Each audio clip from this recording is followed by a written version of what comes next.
Drafting?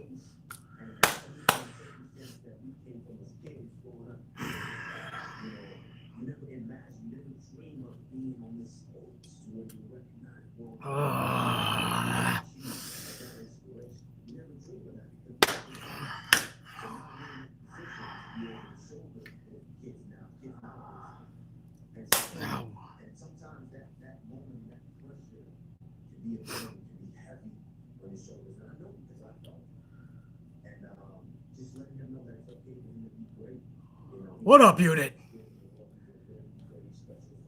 What's rockin'? Papo Shango Jr. I already see that coffee, brah. 5 spot, just clocked in. Ready to rock this week. Great way to start with the Amp Man Live. Good morning, Amp unit. I have no idea what happened last night, but let's rock. Papo Shango Jr. Much love, dude. Thank you, my man. That's what we're gonna do, I assure you. Papo Shango Jr. also with another 2 spots says happy 420, everyone. I forgot it was 420. Papo Shango Jr. I'm a little over that scale. We used to celebrate hardcore back in the day. Not so much now, but I hope you guys are. That's awesome. Let me fix this angle, man. Fix this angle a little bit. There you go. There you go. A little bit more fucking BC. Good to see everybody up in here, man. Oh, we coming in with the coffees. Fuck yeah. Look at all the coffees. For you guys are coming right up.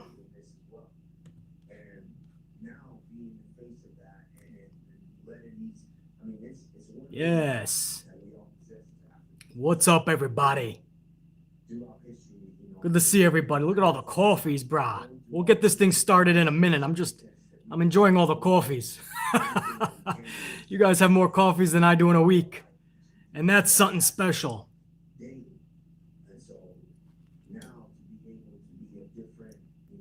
Whoa. Chubless just had a fucking month's worth of coffees. All right, guys, much love. We do, whether you like it or not, we have to go over Monday Night Raw for April 19th, 2021. Yeah, because today is 420, as Papo Jr. said. Papo Shango. I love that shit. 420 for everybody. But this was April 19th, man. And they're doing the same thing with Charlotte Flair again. They're doing the same thing with Charlotte Flair because they don't know what the fuck to do with her. So it's always face, heel. Then they try to do a twist on her character, which is like a more mean streak. And I don't give a fuck, Charlotte Flair. We've seen it before with Becky Lynch. You guys remember that? Remember the whole feud with Becky got injured, so Charlotte had to step in and take on Ronda Rousey. And Charlotte basically took the gimmick of Becky Lynch. She started using chairs more and kendo sticks, and no suit and tie could tell her what to do. It was anti-authority Charlotte. Stone Char! And that fell on its face too, because the crowd is not going. If you can't connect to a crowd, it doesn't matter what kind of layers you're giving the character. They have to be the right layers. You can't just make her a Stone Cold type character for the female division if there's still not a connection. You can't just force her to be a Becky Lynch or a Ronda Rousey. It's not going to work. We saw that before.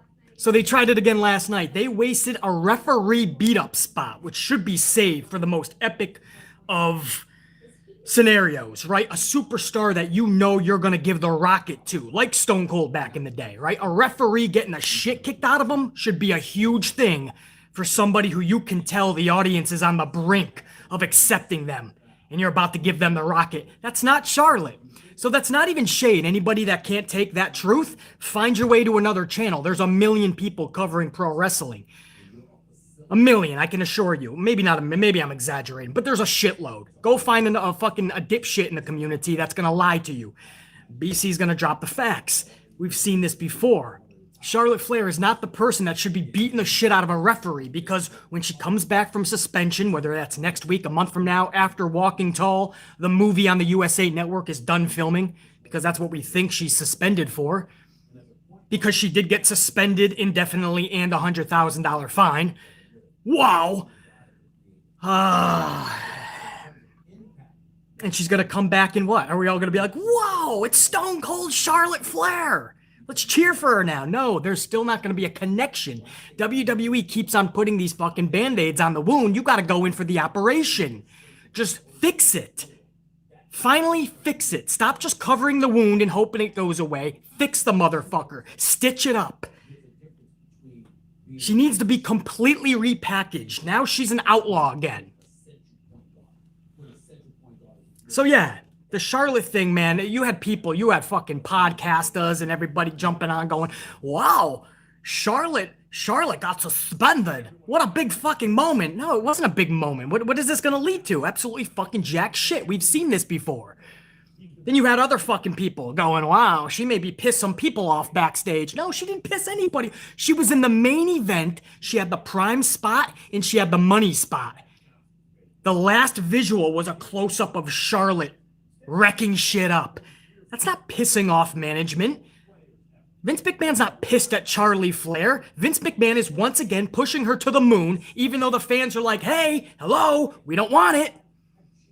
I mean, she has a fan base, that's great. That doesn't mean she should be strapped into another title run, which is this is going to lead to eventually. I said it before, I'll say it again. This will lead to a triple threat match with Asuka and Rhea Ripley, either at WrestleMania Backlash or by SummerSlam. But you will get this by Triple Threat Thompson, a.k.a. Adam Pearce, because he loves putting up triple threat matches.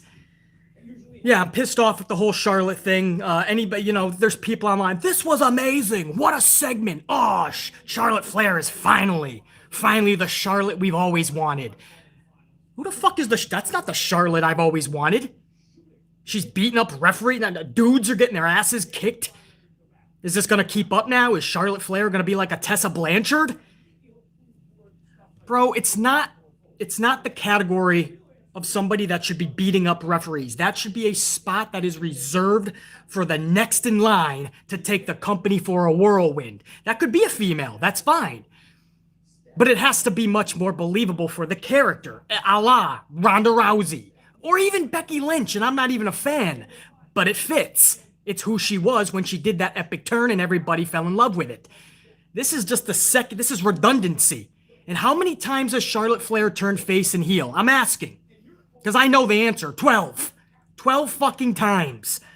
How many times do you need to see somebody turn face and heel? Do you know why it's being done? I'm going to tell you why. It's because it's not connecting each time. She turns face, it doesn't work. She links up with somebody like Asuka to go for tag titles, it doesn't work. They turn her a heel, it doesn't work. They have to turn her back a face in 4 months, it doesn't work. She turns heel again, face, heel, face, heel. She goes away for a few months, she comes back, people still don't give a fuck. Now she's doing the outlaw character again, people still won't give a fuck. Trust me, I've seen this play out. I've watched enough years. I know how the old bastard in Stamford, Connecticut works. So that's half my fucking cold open. My other half that I wanted to get to, probably a few things actually, but the whole Randy Orton shit. Randy Orton lost to the fucking Fiend at Mania, and you have this dude now on a losing streak. McIntyre beat him last week. This week, Matt Riddle via the awe-inspiring, ultra-devastating Farouk roll-up. And that's why last minute, we heard Vince flip the script. It was supposed to be the Fiend over Orton. Now we're hearing he switched it because he wanted Orton coming out strong with the hot hand as the victor. All just to put him on a losing streak. You couldn't have started that with the Fiend, who could have desperately needed that victory at Mania from a guy who's already beaten him 3-4 other times, one time at Mania, and you couldn't give this guy the time of day, a character that deserves it, a character that brings in all the views via the tube, a character that brings in all the merchandise sales, a character that captivates, the only characters, him and Alexa, that brought in the holy shit chants during the entire 2 nights of WrestleMania, and you do this dude dirty like that just to have this guy go on a losing streak. Are you fucking kidding me, bro? Yeah, there's a few things pissing me off about this Monday Night Raw. We're gonna get into it. Oh, and a third thing. I'm not even done with my cold open. Nah, not yet. Who is the? Give me the fucking name. First of all, Quincy Gray, 2-spot. How would you book Charlotte Flair? Quincy, I'm going to get to that either in a separate video or in this one. But that is a great question because people say, BC, oh, you talk about layers and it's not fitting. Then how would you fucking get this girl back on the right track? It's comprehensive. I hope to get to that in this video, Quincy, because I already have a fucking scenario. But I don't know if I'm going to have time permitting, but it'll definitely be in a video upcoming. Quincy Gray, great question. I can fucking speak. Swig of coffee. I'm going to tell you exactly how to book Charlotte Flair. Novaz with a 10-spot. Yo, BC, how bad was it this time? Also, the Get Off My TV crew was in full effect this time with Braun, Charlotte, Big Show, Flair, and Retribution. Also, who do you think is the king of the chokeslam? I always... I gotta say The Undertaker because we all knew what that setup, man. It was the tombstone right afterwards. It was a double dose. Just because he didn't always win with it, it was more devastating than any finisher for people. Big Show, Kane, you name it.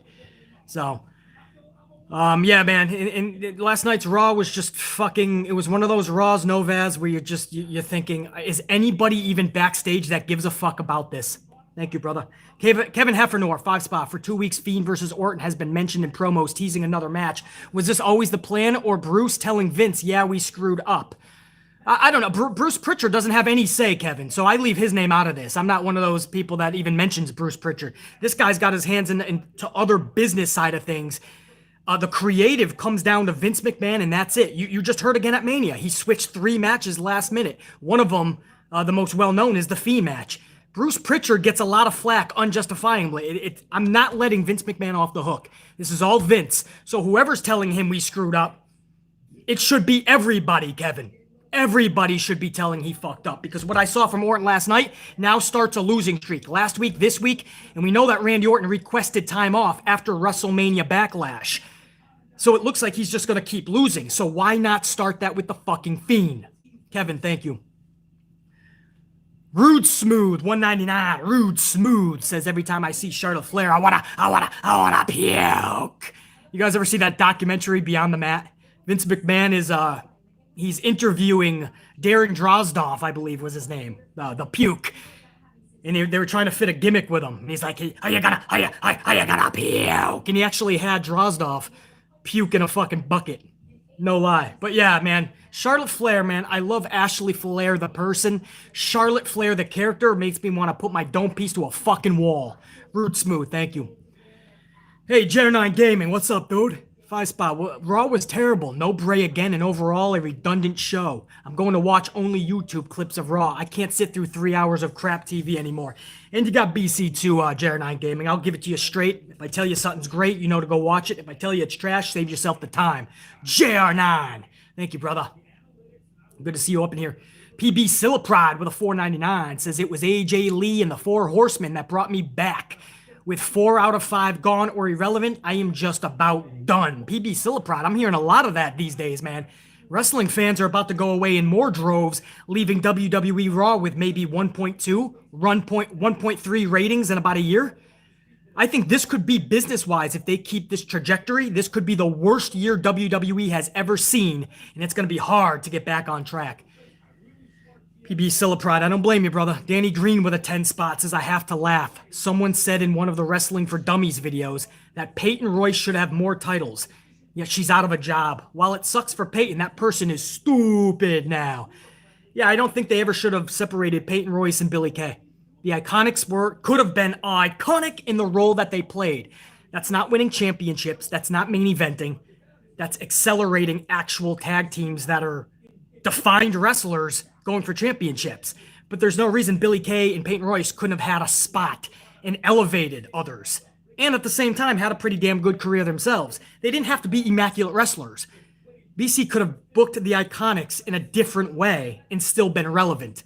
They were doomed from the beginning, then they split them up with no plan, which we see all the time. We just saw it with Ruby Riott and Liv Morgan. They split them up. They had nothing for them. So then less than a year later, they put them back together again. We see it all the time. Thank you, Danny Green. War Dog, 5-spot. What up, War Dog? Red team, go! Hope I didn't miss anything in the Claymore party. We're just getting the party started, War Dog. Good to see you up in here, man. All right, now the third thing, guys. We're still in the cold open. I haven't gotten to anything in the show. Oh, hold on. War Dog with another 5 says, don't worry, BC. We're mad as fuck with you, my brother. Randy can defeat a Fiend, but not a Riddler. War Dog, I saw the pin, and even though it was a devastating fruit roll-up, I'm thinking to myself, wait, you had this guy in 6 minutes beat the Fiend with 1 RKO. This dude can't even kick out a roll-up with Matt Riddle? War Dog, thanks, brother. Mr. Black Ice 22 with a 2 spot says, I see they did commentator shakeup. How was it? I'm about to get to that right now in this cold open. I already went over the Charlotte Flair bullshit, for those of you just joining. I already went over the Randy Orton bullshit. We'll talk more about that in this review for both of them. And I'm about to talk about the fucking commentator shit. Mr. Black Ice 22, thank you. John Alexander, 5 spot. Have not seen Humberto in so long. It looks like he hit puberty. His facial hair finally grew out. Hey, John Alexander, he's getting fucked. He's hitting the gym too, man. His delts are going BC status. So, yeah, Humberto came back last night. He's probably wishing he didn't. John Alexander, thanks, brother. Hey, Carlos with a 5 spot. Carlos, it looks like you're in a great mood today, brother. I guess, man. I mean, I'm flipping out, so I always have fun flipping out, I guess. But, see my amp unit in effect, man. That's what makes me happy. Carlos, good to see you up in here, dude. Jesse Borsler, I see you, man. 5 spot coffee. What's up, BC? I'm going to be honest. I didn't even remember what Raw was on last night. I'm hearing a lot of that, too. Jesse Borsler.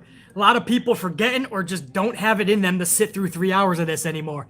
So they just coming over to BC's vid the next morning. I don't blame you, Jesse. But we about to talk about it. But guys, this commentating position, man, I gave him a week. I didn't speak too much about it. I wanted to see if this was just the first week jitters, right? The first week just getting a hang of it, right? Renee Young, who was good on that position. She wasn't a lead broadcast, but Renee Young was good. But she even says she never really quite got the hang of it. This guy, what the fuck is his name? What'd you guys say his name is? Kirk Verk? Let's see what, what's his name, guys? Adnan Verk. Now, apparently he does Major League Baseball games, correct? Something like that. Maybe even a little soccer, but definitely Major League Baseball, I heard. Okay, I don't care if he's literally, if the big dude upstairs, God himself, is bowling, right? It wouldn't matter if this guy called God's bowling games, matches, whatever you call bowling. If God was playing tennis, if LeBron James and Michael Jordan were having a one-on-one basketball match, at this point, make it a match. LeBron and Michael Jordan, and this dude was calling it. Listen to me carefully. It wouldn't matter. He should not be calling pro wrestling. It doesn't work. He doesn't have the fucking voice for it. He's tripping over himself. He's stumbling over their names. He's not even getting their names correct. Every other thing he says is, oh my, oh goodness, oh my, what a move. What are we doing here? What is the prerequisite to get a job in WWE as a commentator? What is the prereq here?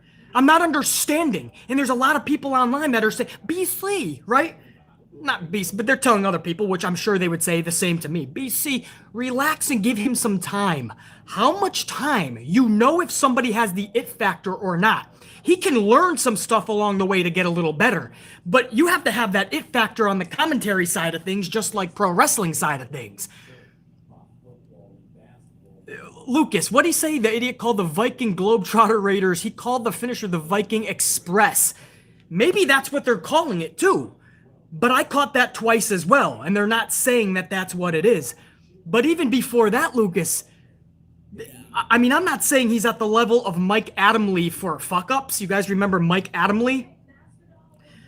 But this dude just does, I can't even hear him half the time. There was one time last night where I thought he got some energy in him, and I was like, hey, Kirk Verk finally had some energy, some amplification. And I found out that was actually Byron Saxton on headset.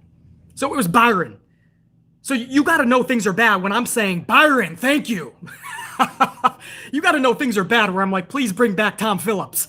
You got to know things are bad when I'm saying, Michael Cole, thank you for just doing what you do, bro. The people we usually trash, you bring in somebody like Kirk Verk, and this guy is just bad. He used the same stupid line twice now, last week and this week. The excellence of execution. Corey Graves during, I think it was the Raiders match, where he was like, it was excellently executed. And Kirk Verk got all excited. And he's like, yes, the excellence of execution. And I'm like, no, that's Bret Hart. Wow, bro. This dude, man. This dude was bad, man. I'm not going to give you multiple weeks to have the it factor. I can give you multiple weeks to learn the names of them. I can give you multiple weeks to find a groove. But you don't have a presence on the mic.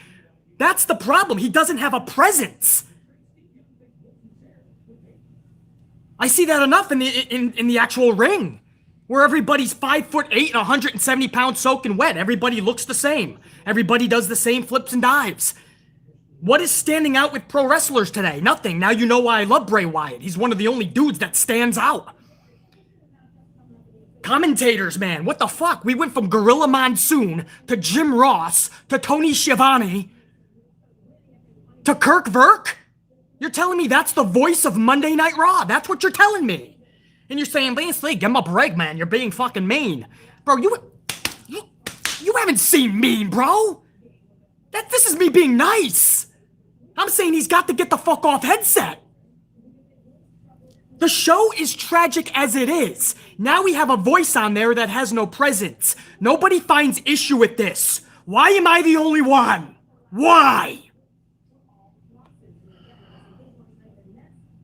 Repetitive as fuck, Cavell. Repetitive as everything is. Oh my goodness. You could have a fucking... The Undertaker could come back. Come back. Fucking the 5-minute entrance and everything. And the fans going nuts. The Thunderdome fucking is smoking because it's electrocuting its own circuit board. Right? One by one, the Thunderdome is... Everyone's shaking on the Thunderdome. And this guy will go, oh my goodness, it's the Undertaker. This is really crazy, Corey. This is what he's saying. This is the shit that he's saying.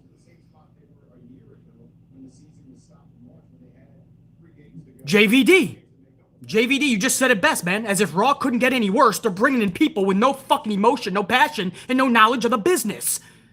But Vince probably got his fucking balls all hard because he found out he did MLB. A little bit of recognition. We lost Renee Young, and we just lost Charlie Caruso to ESPN, where we're gonna get Adnan Verkkirk.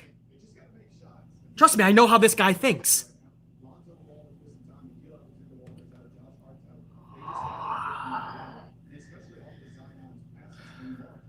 I let it go a week because I was like, wow, maybe this is just a really bad start, right? Last night, man, I mean, there were some high spots that needed some authority in the call. There were some spots last night, even though the show sucks, there were some spots where you had to help the superstar get over a little bit more in the match, and this guy completely shit the bed every time. There wasn't one time. Look at me. I said, look at me for a damn second. I said there wasn't one time.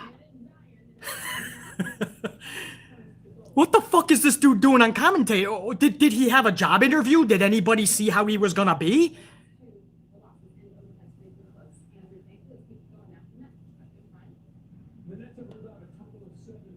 He's really bad. I'm sick of being fucking nice, bro. We are live right now. Do you realize that? We are live. There's no bullshitting anyway on this channel, but when we're live, we ain't got the time to BS. We gotta be real with one another, brah. This commentator, 2 weeks in, he's got to go 2 weeks ago.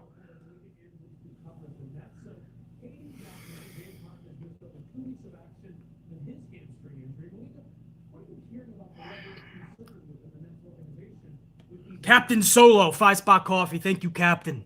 What order would you put Moon, Banks, Belair, Naomi in? Oh, man. This is a pro Sasha Banks channel. We love Sasha on the channel, so Sasha Banks will forever be my number one because I feel she checks off every box. And I love Naomi. We willed her to that championship, man, when she was being done dirty, and I started this channel. We started a little bit of a movement, and I like to think that helped catapult Naomi just a few months later into a title. victory. So we love Naomi here as well, but I have Never Moon. I mean, you just named the four that we just love, man. But it would have to be Sasha Banks, Bianca Belair, because I know what she's gonna be in this business and what she already is. Naomi, Ember Moon, if I had to. But you're talking about four of the best in this business. Captain Solo, thank you. Joey's Adventures, 5-spot. What up, Joey's Adventures? I can't confirm, but last night I saw a comment saying Bray and Lashley's COVID test came back inconclusive, and that's why they weren't on the show. Possibly, but you want to know the sad part, Joey's Adventures? And we hope nothing but the best for them. We'll find out more later today. But the sad part is they wouldn't have had anything big for them anyway. They wouldn't. They just wouldn't. Don't make a fucking move with Bray unless you are ready and willing to have him win every single match for the rest of 2021. Bottom line. But I'm going to look more into that too. Joey's Adventures, thank you. Kevin Heffernor, 499 spot, says, what's your opinion on those who say the loud minority ruin wrestling? Well, sometimes they do, man. You saw it with the Daniel Bryan thing. Everybody thought, wow, it's going to be great for the WrestleMania main event because Edge looks too old and Edge can't hang with Roman. And then you saw that they only gave them 20 minutes anyway. So even if that was all true, Edge and Roman would have been badass one-on-one. But they added Daniel Bryan. They still only gave him 20 minutes, and you can't remember one moment with Daniel Bryan other than maybe getting powerbombed through a table. Maybe the double submission onto Roman with him and Edge. And that's it, man. Everything else was just yes kicks. So that's what we got, the pride of a potential dream match between Roman and Edge, just for some yes kicks. And I was the only one in the community to say that. I ended up being correct. Knew I was gonna be, wasn't shocked. And you had the loud minority on the interweb machine, all the fucking nerds, going, Daniel Bryan needs to be the winner of the Rumble. And I'm like, why does he need to win the Rumble? And they're like, cuz? Okay. And then they're like, Daniel Bryan needs to be in the main event of WrestleMania. And I'm like, why does he need to be in the main event of WrestleMania? And they're like, cuz? That's what I say about that, Kevin. William F., 10 spot. What up, William? Raw is the Titanic after it hit the iceberg. Can't be saved anymore. And this year's probably going to get much worse. William F., thank you. And that is so fucking true, man. Great connection. Just like the Titanic. Jesse Borsler, 5 spot. You definitely have to have the voice, knowledge of the product, and the it factor to be a commentator. Not every commentator can do wrestling commentary. Absolutely. Josh Matthews by now has a wealth of knowledge. Josh Matthews continues to suck behind the headset. So much that even Impact had to get rid of him. They gave him a higher position to keep him happy, but they got him the fuck off that headset. Thank you, Jesse. Jer9 Gaming with a 5 spot says, Orton in 2021 has a 67% losing record, but he suddenly wins a match against someone that couldn't lose, The Fiend, which in turn makes Bray look weak. And he always beats Bray, Jer9 Gaming. That's what I don't understand. It's almost like they do this on purpose for no fucking reason other than to get their jollies off and fuck with my boy Bray. Can't stand that. Thank you, Jer9 Gaming, for that statistic as well. War Dog with a 5 spot says Pat McAfee is the only new commentator we have that actually brings in amplification. I forgot to mention that, War Dog, on the Friday SmackDown review. I love the addition of Pat McAfee. And if you're going to put Corey Graves on Raw, I think Pat is the yin to the yang over on SmackDown. And they're going to let him be himself a little bit more, I heard, too. That was one of his requirements if he was going to take the job. He told Michael Cole, who he is actually close to, because Cole and him had a little beef when he first arrived. It was at a WrestleMania. He was on like the pre-show and he had shorts on. And Vince flipped out, told Michael Cole to get rid of him. They flipped out on one another. Pat McAfee was pissed off, and since then they became close. But one of the things he wanted is he needs to be more himself and a little less Vince in his ear. So we're going to see how that works out, War Dog. But I loved what he did on Friday night. So yeah, that's a good switch up on commentary for sure. Thank you, War Dog. Well, we got a couple more up in here, man. We got Life of Jay up in here with a 499. Says, let's just hope Adam Pearce turns Roman versus The Rock into a triple threat. Oh, man. Yeah, hope against that, right? Roman and Rock will be a fucking dream match until 2 weeks before, and then all of a sudden they're going to insert Daniel Bryan into it because we need some yeses. And we don't know if Rock can go. He's looking old. We joke about it, Life of Jay. I wouldn't put it past Triple Threat Thompson. Oh, bro. That's funny. Imagine that shit. I wouldn't put it past this motherfucker.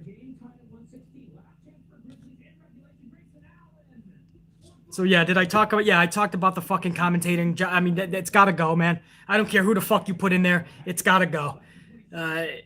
This guy, they tried it out. This is WWE in a nutshell, man. How did it get this far? Nobody knew that this guy didn't have a voice for commentary. They just put him out there, and they're just like, wing it, kid. You'll learn on the road. You'll learn as you go. The fans will give you time. They didn't know that it's not about knowledge at this point. He doesn't have the voice for pro wrestling. This isn't a fucking baseball game. Do you understand me? Do you understand my words? Do you understand what I'm saying? This is not baseball. Carlos, 5-spot. Rather see McAfee behind the mic than doing angles with Adam Cole. Baby! Yeah, me too. Me too, Carlos. I thought he was actually good, though, but it was heavily rehearsed. How long can Pat keep those matches up? Not for long. You have to rehearse them time after time, heavily like Bad Bunny just did. But Pat was at least good, but you're right, Carlos. This is the fucking spot for him. All right, guys, what do you say we start this motherfucker off, man? We already got a few hundred middle of the afternoon live. We have over 100 on the ups. Thank you, guys, man. The tube's been fucking with that, so it really means a lot to help the channel afterwards. So we're going to try to get that to 150 soon and hope that the tube doesn't fuck with us too much. They love to fuck with BC, but that's all right. BC likes to smash them right back. Let's get this started, guys. Raw opens with a horrible introduction from the new Raw commentator, as we just aforementioned. What a snoozer this guy is. Right from the beginning, man. He's just like, welcome everyone to Monday Night Raw. Welcome, everybody here? Let's do a roll call. Corey's like, no, man, there's too many people. You can't do a roll call. And he's like, all right. Well, hopefully everyone's here for Monday Night Raw. Let's get it started. I'm a commentator. Drew McIntyre comes down. MVP comes down. They have a back and forth promo. Mason T-Bar jump Drew again, just like last week. And that's how we started Raw. I had to take my time with that. You notice the pauses? Because that's the whole first segment. There is nothing else. There's nothing else, bro. I'm not even kidding you. Monday Night Raw, 2 Raws removed from Mania. You got a pay-per-view again coming up in a few weeks. And they started it with Drew and MVP. And then Mason T-Bar. Mason T-Bar from the former Retribution members are starting your Raw. And you tell me you don't know why people didn't like this Raw or didn't feel like it was excited, didn't feel like it was special? Are you fucking kidding me, bro?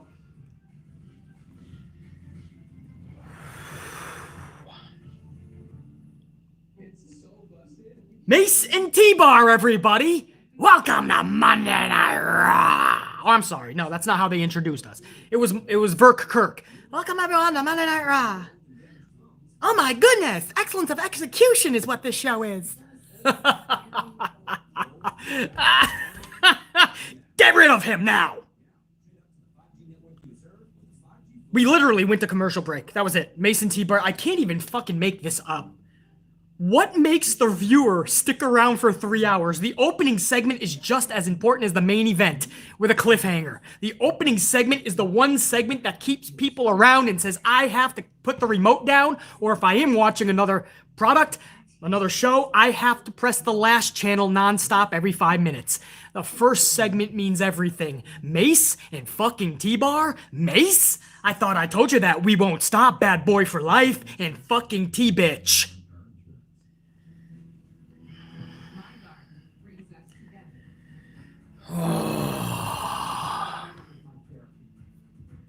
The Viking Raiders and Cedric and Shelton once again have a match immediately after this bullshit first segment. That's right, I'll say it again. Viking Raiders versus Cedric and Shelton again. Sound familiar? It's because we had it last week. Who told you we were gonna get it again this week? It was BC. And of course, I'm always right. Most of the time I don't want to be, because it's always usually fucking pretty bad. But I told you guys this. I told you you'll get it again this week. I told you you're gonna get it fucking 76 times, I believe. Let's cue up the fucking audio for those that don't believe that this is what I said. This was me last week, after we saw Viking Raiders versus Cedric and Shelton. And this is what I said last week. And the former Hurt Business is back to jobber status. Shelton and Cedric is back to jobber status. They had 2 of only 4 teams on the entire show face each other the very first night Viking Raiders are back. But don't worry, even though we just saw that match, we will see it 76 more times this year alone. I assure you, including at pay-per-views, because there is only 4 teams. So we're going to see this 76 more times this year. Mark those words. It's going to happen. And you're going to see it at pay-per-views. And then people are going to go, I don't know why people like BC are not intrigued by this pay-per-view. I don't know why people like BC are talking shit about this pay-per-view. I don't know what they're saying that there's no care or suspense or intrigue with these matches. And BC is going to, I'm going to send you right back to a video like this or to Monday Night Raws like this. And I'm going to say, didn't we already see this 76 times? Why do I need to see that on a big pay-per-view?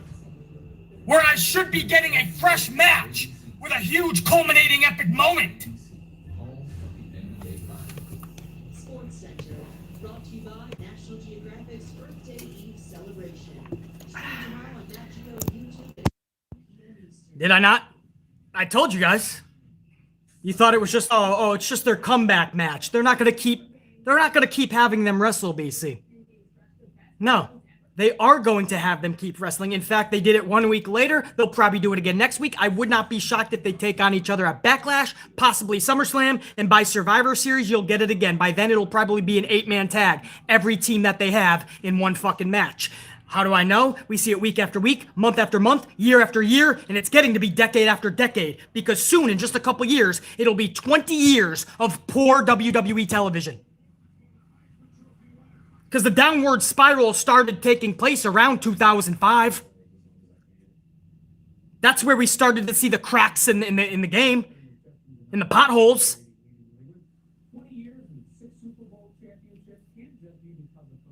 I said that last week, and my words, like always, hold very fucking true.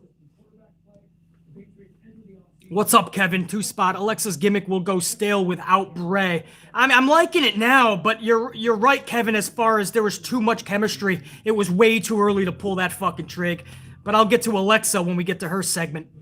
Thank you, Kev. Joey's Adventures 499 says, did you notice there's a lady behind all of Randy's backstage segments? I think it's Fiend related since Orton keeps on bringing him up. Oh, it's not done. Trust me, it's not done. And ultimately, this better anyway lead to the Fiend defeating Randy. The problem is, it's too little too late. Not that the Fiend's buried or any of that bullshit, but he had to win at Mania. So continuing this just to get a win where? At WrestleMania Backlash? Are you going to bring back In Your House? Are you going to bring Halloween Havoc back? Actually, the Fiend at Halloween Havoc would be badass. But the Orton thing is done. Orton has already gotten the fucking best of him. You're going to bring the Fiend back. He better not lose another match in 2021. And if you're going to have him ultimately defeat the Randy Orton, because Orton did request time off, then you better do it ASAP, and you better be doing it in a diabolical way. Not with one fucking Sister Abigail. You better give Randy Orton 10 Sister Abigails through the fucking mat, light the bitch on fire, scoop up the ashes, find a way to bring him back to fucking life, disintegrate him 3 more times, and then and only then will we say, okay, now he won the Randy feud. Because anything less than everything I just said is Randy Orton beating the Fiend in this feud. Joey's Adventures, thank you. And I did notice that last night. She wasn't even doing too much. She was just kind of hanging out right behind there, like eavesdropping. Really fucking odd. I did notice that.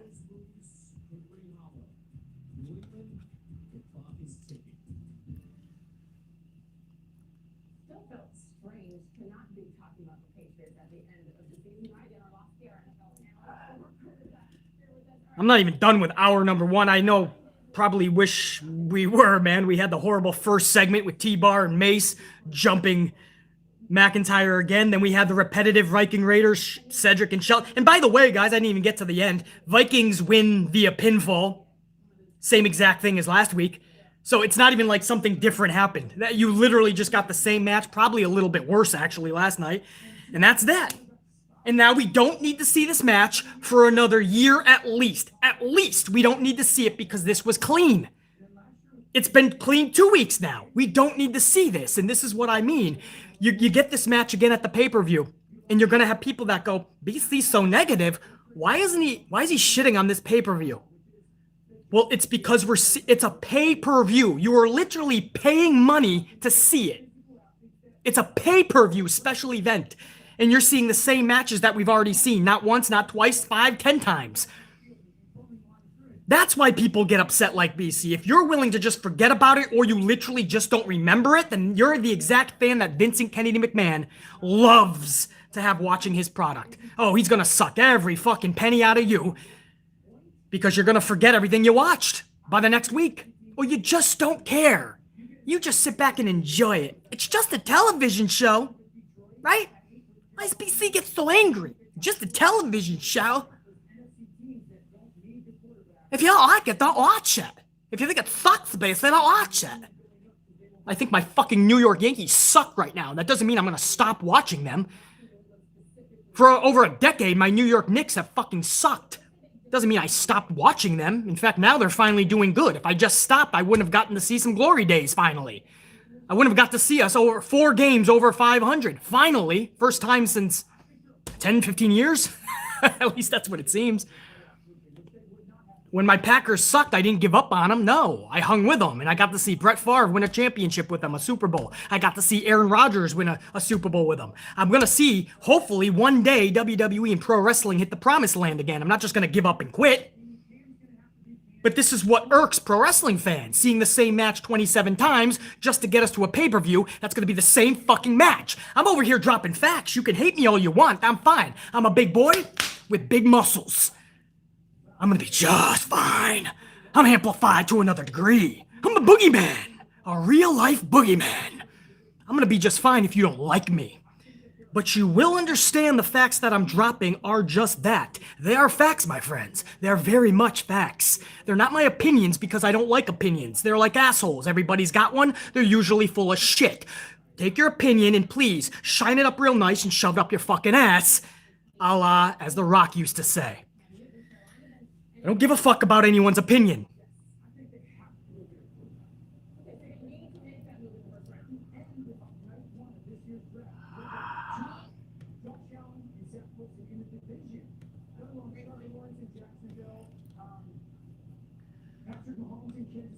Is that our number one? Did I miss anything?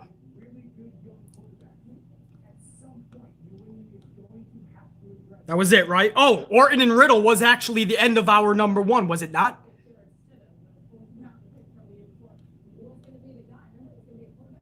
I think so.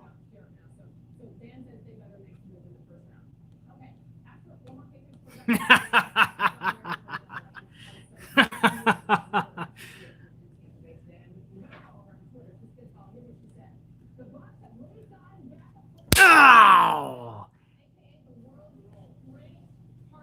Slapping bitch boy Braden's one smack at a time. I love smacking bitch boy Braden's straight out of the interweb stratosphere. Little fucking bitches. Over 150 on the how you doings. Thank you guys. Awesome. Awesome. Our number one ends thankfully, but not fast enough, with Matt Riddle versus Randy Orton. Riddle actually pins Orton via the awe-inspiring, ultra-devastating Faroot roll-up. Randy Orton, one of the best of all times, no doubt. Can't just kick his shoulder just a little bit out, just a centimeter. Couldn't do it. And he got fruit roll-up by Matt Riddle. You know, he's the guy who rolls all around with his little fucking... What's he roll around in? What the fuck is that called? Skateboard. No, not skateboard. Who the fuck is the skateboard? That's Darby Allin. What does this guy roll around in? A fucking scooter? Scooter, right? That's a scooter. What the fuck is happening with pro wrestling, man? You got skateboards, scooters. You're gonna have somebody come down with the Grandma 5000 one day, right? You already got fucking Shotzi with a tank. The Grandma 5000 will be fucking putting its way down. Oh, fuck, bro. I tell ya. Yeah, Scooter, you guys are right, man. You guys are right. I called it Darby Allin's fucking skateboard. My bad. So anyway, Matt Riddle defeats... I can't believe it'd be a fruit fucking roll-up. Throw that into the statistics, JR9 Gaming, but we're not even done yet with the fruit roll-up. So don't give us the tally right now. Give me a minute, maybe hour number 2. I think I got at least one more. So Randy Orton... You had the Fiend Bray Wyatt lose at WrestleMania to Orton just to have Orton go on a losing streak. A loss last week to McIntyre and this week to Matt Riddle. Bro, really, dude? Are you fucking kidding me? That's what you had the Fiend lose for? You thought Orton's gonna get a stratosphere run now for some reason. Maybe they found something, a gem in him once more. Maybe he told Vince he's only got 2 years. He really wants to hit fucking top status again. We thought something big. The next 2 matches after defeating the Fiend, he's on a losing streak right now. To McIntyre and then Matt Riddle. That's what you had him beat Bray fucking Wyatt for? Fuck out of here, brah. Nah. Not buying it. Alan says, supposedly Randy hurt his shoulder pretty bad, even if he broke his shit. Listen, I fucking snapped my elbow in half once. Fractured it, dislocated it, shattered it all at once during a football practice. And again in a game, that's another story. I shattered my fucking arm. I totally understand. You still finished the match. Stone Cold, man. Stone Cold took on Owen Hart for the IC title many moons ago. Owen Hart dropped Stone Cold on his dome piece. He was temporarily fucking paralyzed for all intents and purposes. But they still went with the planned finish of Stone Cold winning.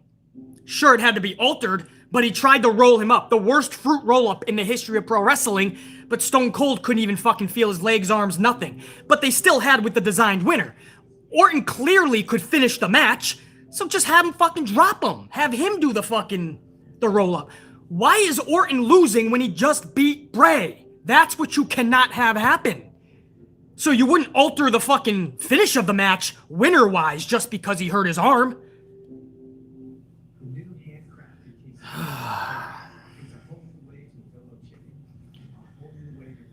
Oh, I tell you, man.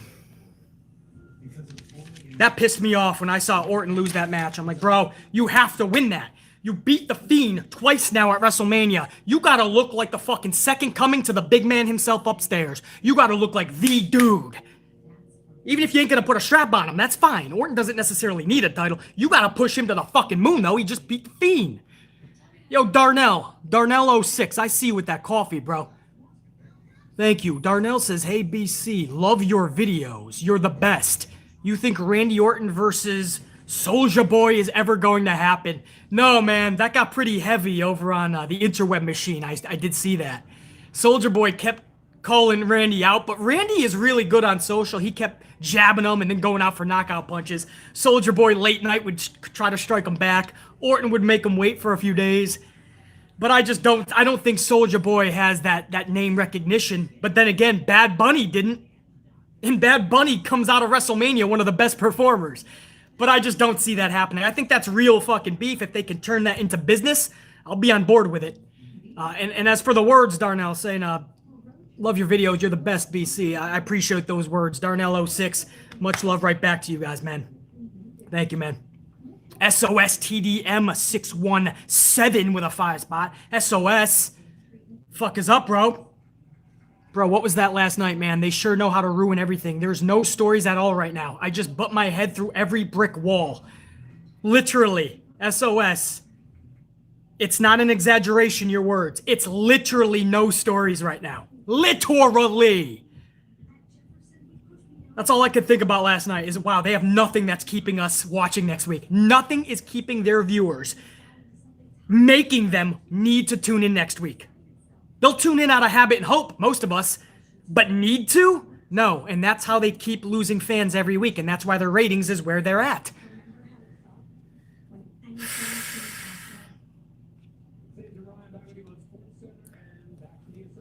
Oh, we got some more that I missed up here. Hold on, guys. Before we get to hour number 2, we got Sadiqa Flowers up in here with a 5 spot. What up, Sadiqa? They made Nia look like an idiot last night. She enters Mouse Girls from BC Amplified's Women's Brigade. That's on the latest soundtrack. Yeah, Nia. Vince got his rocks off with what happened to Mandy Rose at WrestleMania, and now Nia Jax is going to be the stumbling buffoon for the next fucking several months. I bet you. So, Sadiqa, are you really surprised at this? I'm not either. Thank you for the coffee. Kenneth Maynard with a $4.99. What up, Kenneth? Give Alexa the Raw Women's title. She's the most over woman on Raw, and she hasn't had the title since mid-2018. And a feud with Charlotte is long overdue. I'd be on board with that, Kenneth.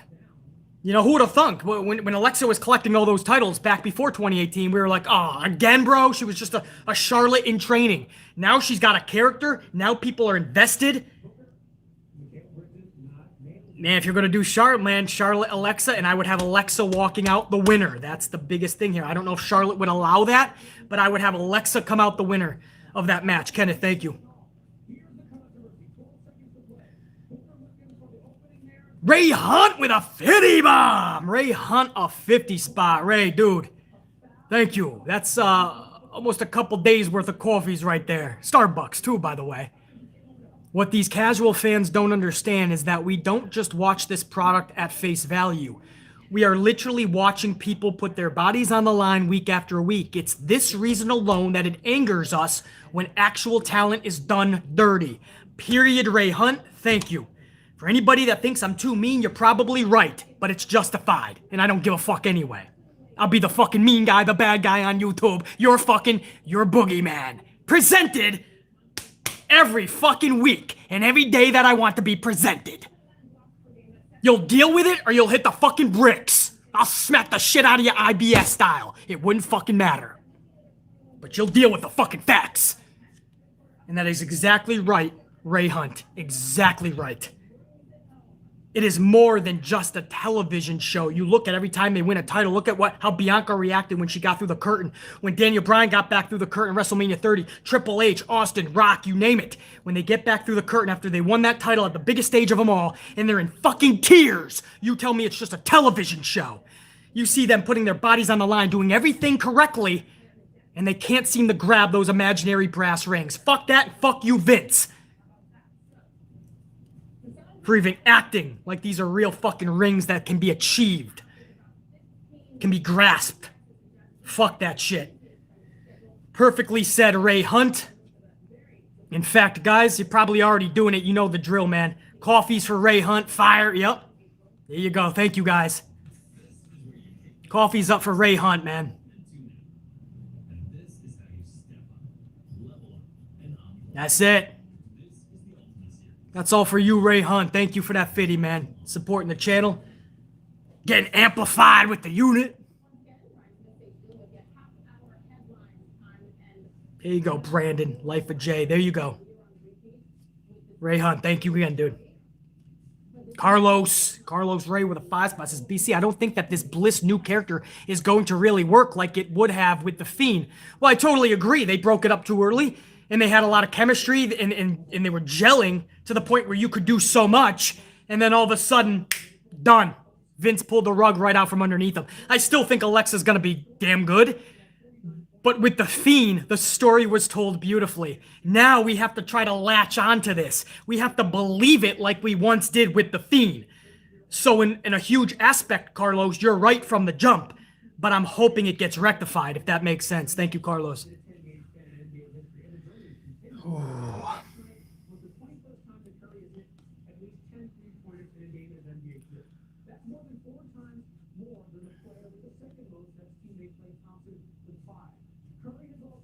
Alan JD from New York said last night that Charlotte might have fallen out of favor in something going on backstage between her and the higher ups. I don't care who said what. That makes zero sense. She was in the main event with the final visual beating the shit out of referees. That's not fucking heat with the higher ups. That's getting a fucking rocket attached to you. Especially if she's going to film a fucking movie. First of all, that's telling you they're high up on her. And then when she comes back, she has this outlaw gimmick. What the fuck? That makes zero sense. The higher-ups are upset with her, so they're going to put her in the main event, have her beat the shit out of a referee, give her a close-up as a badass, and end the show. She is in the spot. But they hate her. I don't get... I don't think any podcaster truly believes that. Stop. Stop it. You guys have to think, man. I can't do it all. I can't do every podcaster job. I can't. You have to think for yourselves. Life of Jay, $4.99. BC, did you know that Roman was a heel in NXT? He was actually pretty good. Yeah, of course. I always said he should be the heel, Life of Jay. The face Roman was going nowhere for 5+ years. Finally they have him turn and everybody's fucking digging it. Gee, called that from day one. Almost 200 on the ups, guys. Thank you. Just saw that.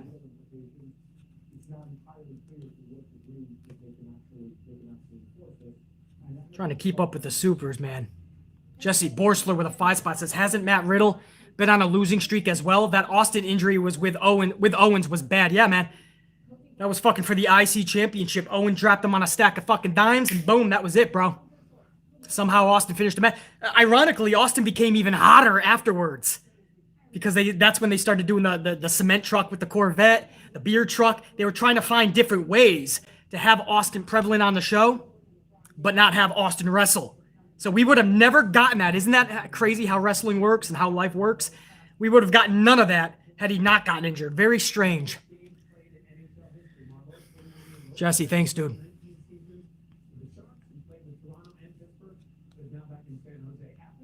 I think I missed a few up here. Ray Hunt, again. Thank you, brother. Guys, I may have missed some supers. It's going fast, man. I had to backtrack a little because I'm not getting them all on the big screen. If I missed your super, I'll get you in the next vid for sure. And yeah, oh, by the way, Jesse, yes, Riddle was on a little losing streak. Tiny, very tiny. He was just getting punished for forgetting his lines with Asuka, and then he just walked off on Asuka. You never do that to your fellow wrestler. So he got reprimanded, he got punished, he's back on track now, it looks like.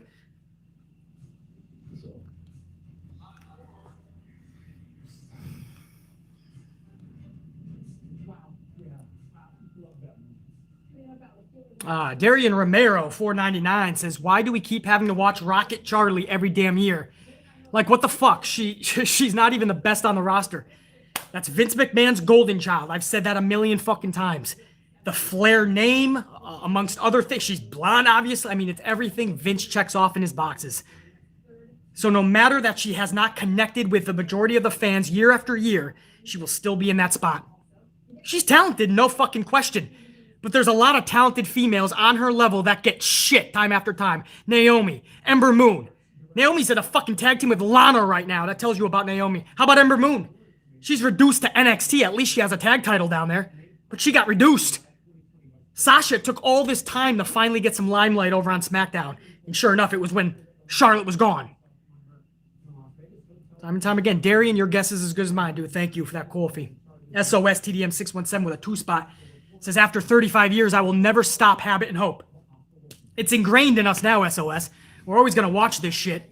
And, you know, it's our love. It's like a sports team with me. My Packers, my Knicks, my Yankees, my pro wrestling. I'm not going to give up, never will. At least I don't think. You know, can it hit rock bottom to the point where you have to walk away? It's possible, man, I guess. Definitely possible. 20 spot. Who's that? Chambly Games? Hopefully I said that correctly. Chambly Games, 20 spot. Thank you, man. 4 Starbuckses. What gets me upset is that there is so much potential with this roster, and yet Vince screws everything up. Vince needs to fire Bruce Pritchard and then himself. I don't agree with that, Chambly Games. Bruce Pritchard gets fired, it's next man up. It's like baseball. Next man up. Who's on deck? You can blame Bruce Pritchard till you're blue in the face. You know how I know this? Because we did it the first 3 times before he got fired. Nothing changed. We did it when Paul Heyman. We saw slight improvements, but it was only slight. We could tell Vince McMahon had the final say on everything, and that's why with Paul Heyman, we weren't seeing the changes that needed to happen. He was trying to push certain people. It was just falling flat on its face. Eric Bischoff didn't move the needle one bit. It doesn't matter who's in there. Chambly Games. Vince McMahon is the be-all, end-all. I don't want to hear another fucking name until Vince McMahon himself changes himself. So you're half right.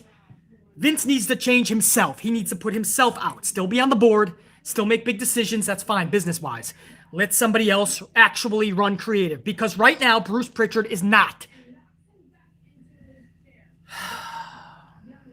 Thank you, Chamberlain Games. I mean that. Supporting the channel. Keeping the Ant-Man amped with all those coffees.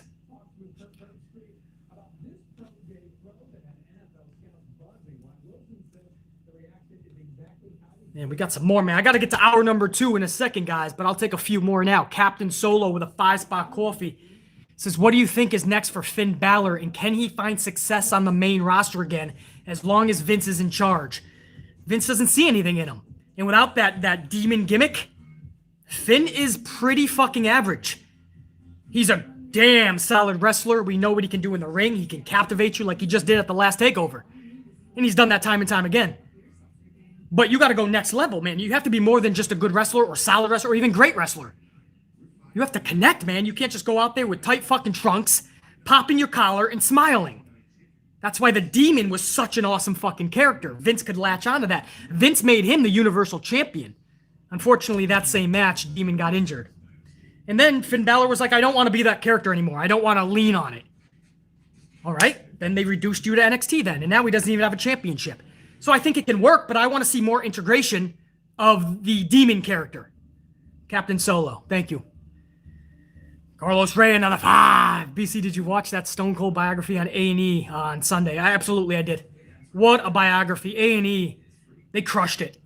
That Stone Cold one, man, that just got me all up in my feels and remembering how hot wrestling was at one point. And then it just depresses you to see where pro wrestling WWE is today.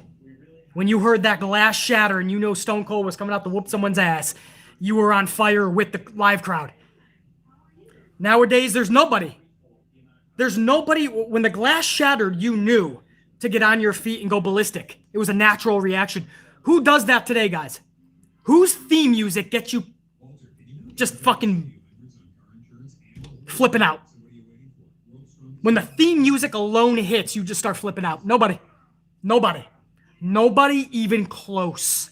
That's sad.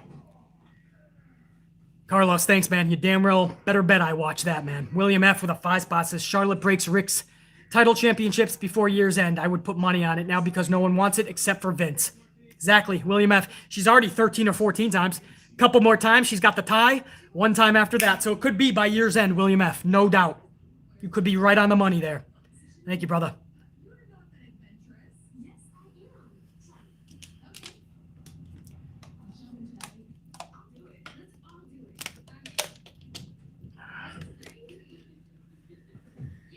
I got to get to hour number 2, guys. Hold on the supers for now. I'll take more after hour number 2.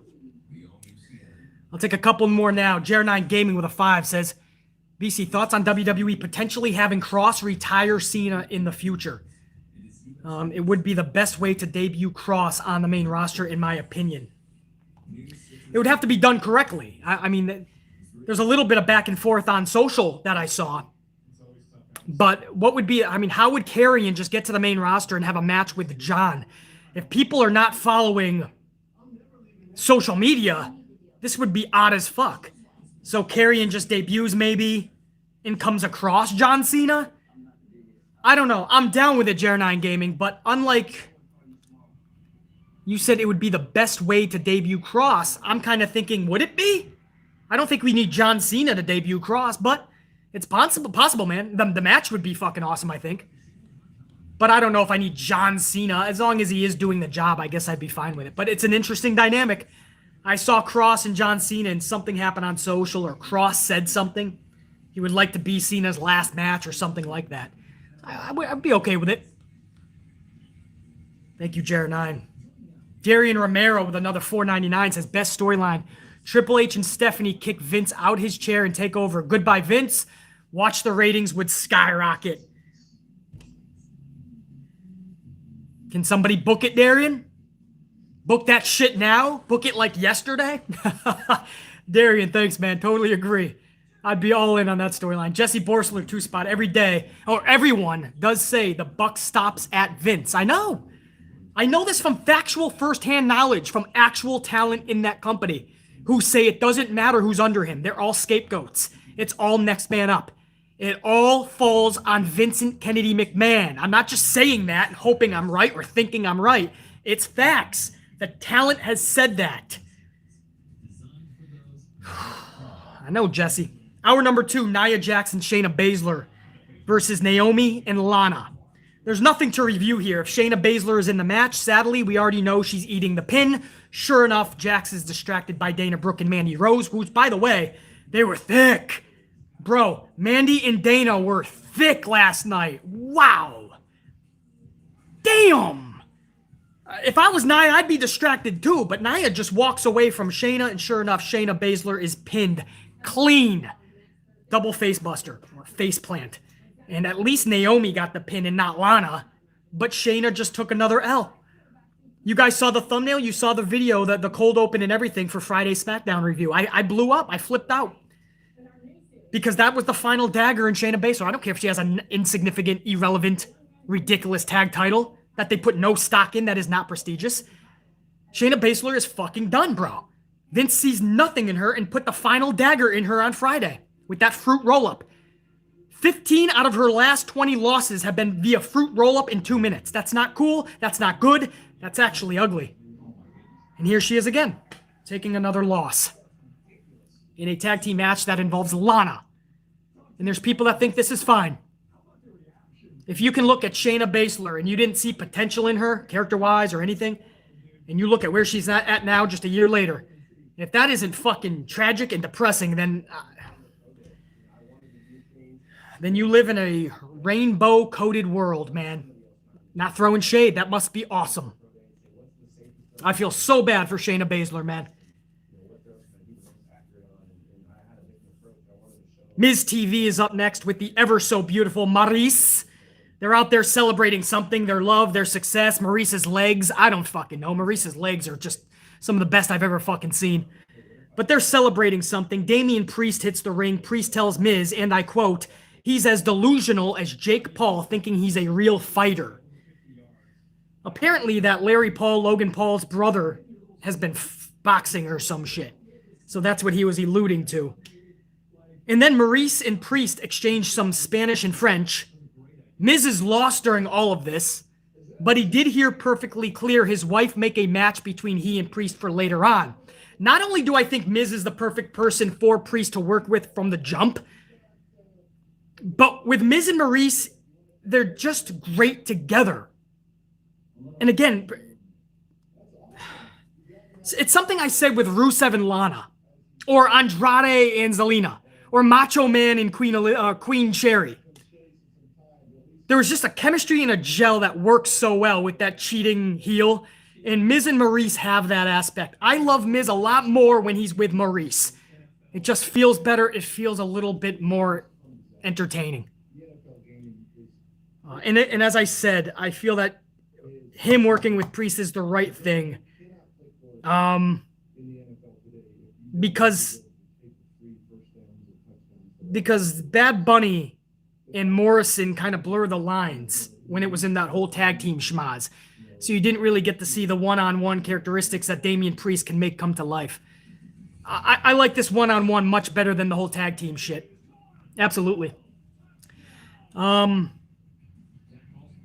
I think that led to a match later, as I said. Maryse just made a match between Miz and Damian, and Miz is like, what? So that match would be in hour number 3. We'll get to that in a little bit. Elias then pinned Kofi Kingston via the flying elbow. So that was good to fucking see.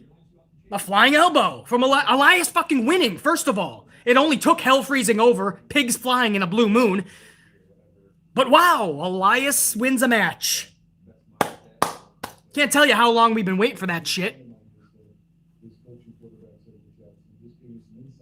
This guy has been irrelevant the past year. He should have already had a major push to see if this guy has what it takes, because a lot of us thought he did. So Elias is happier than a pig in shit right now. This morning, Elias is walking down 5th Avenue. Where are they? Still in fucking Tampa or some shit? They're in Florida. But he's walking down the fucking road, and he's probably popping a collar like fucking Finn Balor with that shit-eating grin, right? He's dancing to some fucking 70s, maybe some Saturday Night Fever. Celebrate good times, come on, right? And Elias is fucking dancing down the fucking road because he got a victory. I'm half joking, but I'm serious. This is huge. I couldn't believe what I was witnessing. But don't get too excited. Because if you think he's winning again next week, you don't know Vince's 50-50 booking. You can't, this is one of Vince's rules as a pro wrestler. I can't ruin you if I don't 50-50 book you into the ground. So, Elias will probably lose a match next week. Wouldn't doubt it.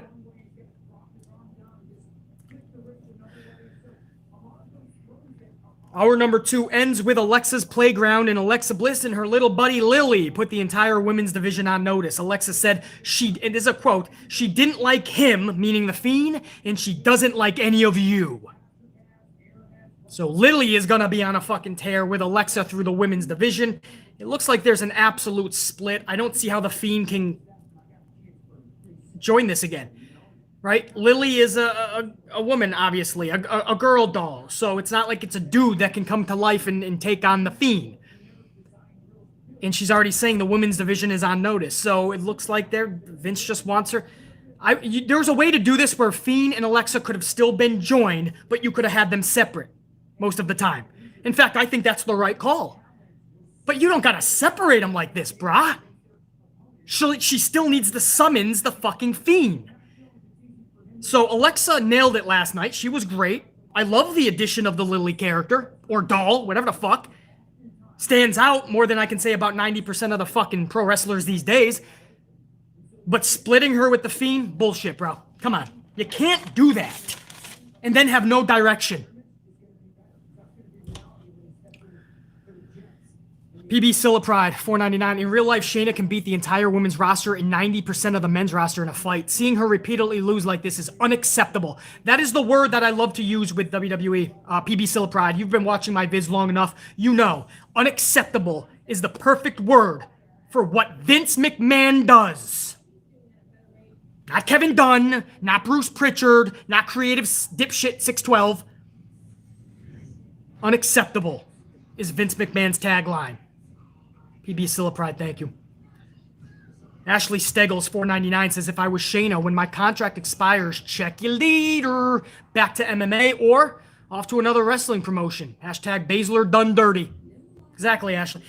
Listen, there's a point where, hey, it's job security, but we've seen with the Good Brothers, we've seen with so many talents that sign contracts and then they end up getting fired anyway. Vince will put you in such a hole that even if you re-sign thinking about your family and thinking about your future financially, Vince will still fire you. And then good luck. You're an independent contractor. You're not an employee. So you have to build relevance the entire time because you're not going to be employed with Vince the whole time. Most of these people aren't going to be. When Vince had enough with you, when he's done playing with those toys, he fires you. And as an independent contractor, you only hope to find jobs somewhere else. But if another promotion is looking at you as just a loser, good luck finding a job. That's why winning is so important to these wrestlers.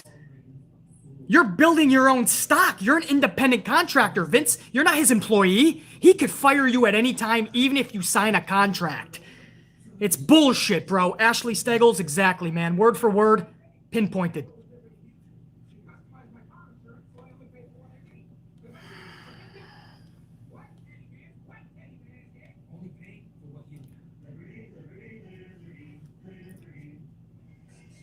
These poor people, they sign a contract and then they go home to their family and they're like, I signed, we're good.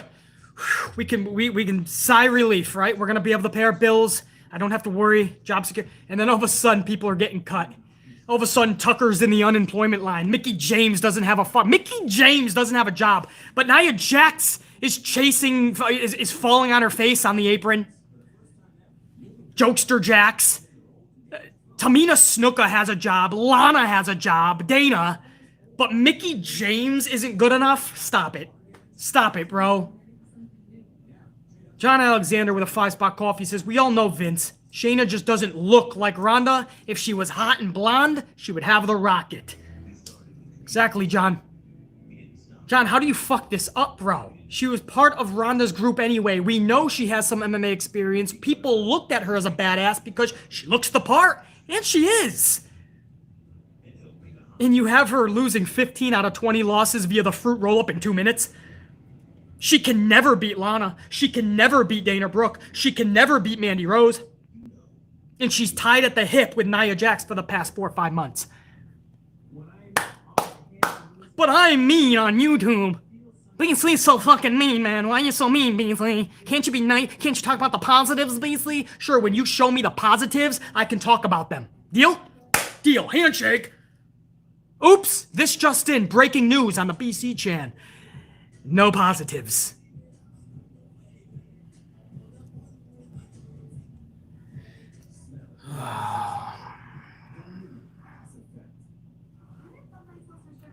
I don't understand how many people keep saying Vince McMahon and Bruce, but why is everyone saying Bruce Pritchard? He's got no control. He's got a fucking title and Vince has hit the bricks. It's Vince. How many times? What the fuck? People are acting like you know Bruce Pritchard personally and you work with him. The guy does not have any of the control you think he has.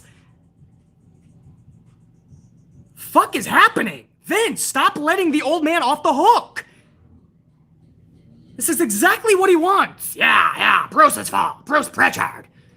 Throw Kevin Dunn in here. He's an asshole too. Why are you letting him off the hook?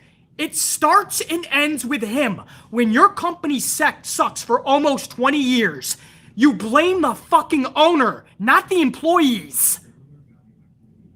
The employees, you can blame them every week, every month, a few years, that's fine, right? Hey, man, you got a great company and your employees are ruining it.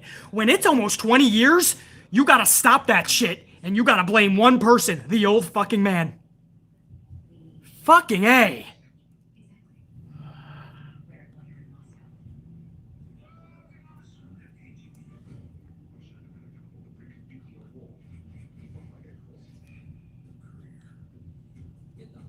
I don't understand so when other podcasters mention Bruce, so why do I need to know this? Why should I give a fuck? I do not. It's fucking foolish. Vince McMahon is the issue. That's it. I don't care if another podcaster does it. So I'm supposed to see another podcaster does it and go, oh, okay, my bad. Okay. Let's blame Bruce, everybody. Fuck, bro. So fucking done with stupidity. I can't. I agree, it's Vince's fault, but Bruce also writes this. It doesn't matter, JVD. After 20 years, when you start hearing one too many stories of Vince ripping up scripts and rearranging everything, it becomes just his fault. At that point, even Bruce Pritchard can't even do his job. We heard it with Paul Heyman. We heard it with Jim Ross. We heard it with his own son Shane. We heard it with Eric Bischoff. We heard it with Vince Russo. We heard it with Jim Cornette. JVD, do I need to keep going, bro? At what point do we just say Vince? You don't know what Bruce is writing. We do know what Vince is producing. And this is why it'll never change, though. It'll never change. Vince Russo is trash. Jim Cornette is trash. Jim Ross needs to go. Shane McMahon needs to go. I heard Shane McMahon has creative control. Get him out of here. Eric Bischoff isn't changing anything. Paul Heyman is doing good, but it's not good enough and it's not fast enough. Paul needs to go. Bruce Pritchard for the 4th time, he needs to go. At what point do you say it's Vince? Fuck. If you go to the same fucking restaurant and your burger is overcooked every fucking week, at what point do you stop blaming the cook and you call over the fucking owner and say this is acceptable? Or like an idiot, are you gonna keep blaming the fucking cook like he's gonna change? Eddie says fucking facts, BC. Thank you, Eddie. At least somebody understands. We need to start blaming one person and not multiple because you are letting the old man off the hook. It's a revolving door. When Bruce Pritchard gets fired for the 4th time, which will eventually happen, what are you going to blame at that point? The next man up, right? You're going to blame the next person and the next because you're not understanding there is one issue that is at the core of the problem, and his name is VKM. Can't. I can't. I'm trying over here, man. For years, I'm trying to change this. It'll never change if we keep saying the same BS. I understand we like to think like we know what we're talking about. Bruce Pritchard. Fuck you, Bruce Pritchard. Right? Sounds cool. We think we know what we're talking about. His title is head creative. Let's blame him too. Fuck you, Bruce Pritchard. It's just not factual. It's not factual. They're not doing what you think they're doing, all right.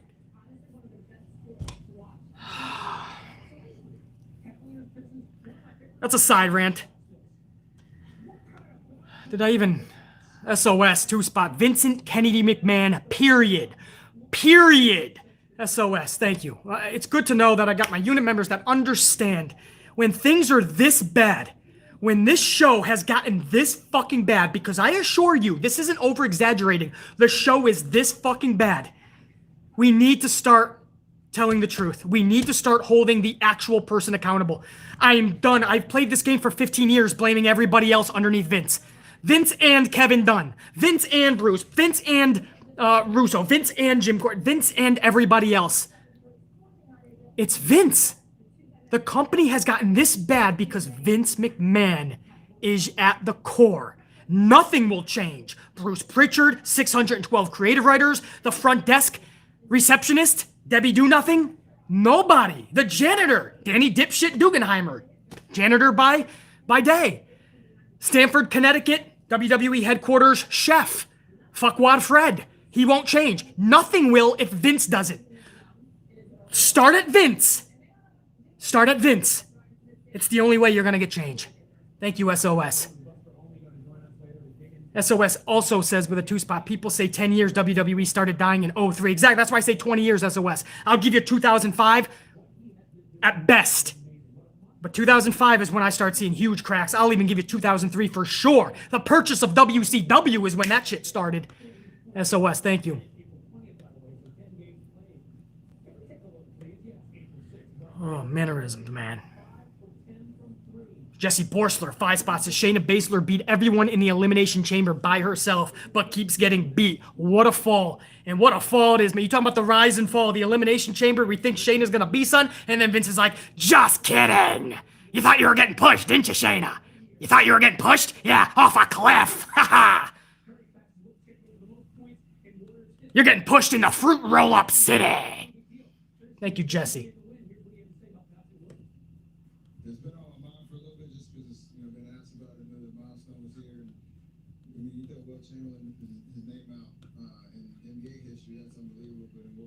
Carlos Ray, 5 spots, says, can you imagine the fear to speak out in the company with Vince in the gorilla position? And that's what happens.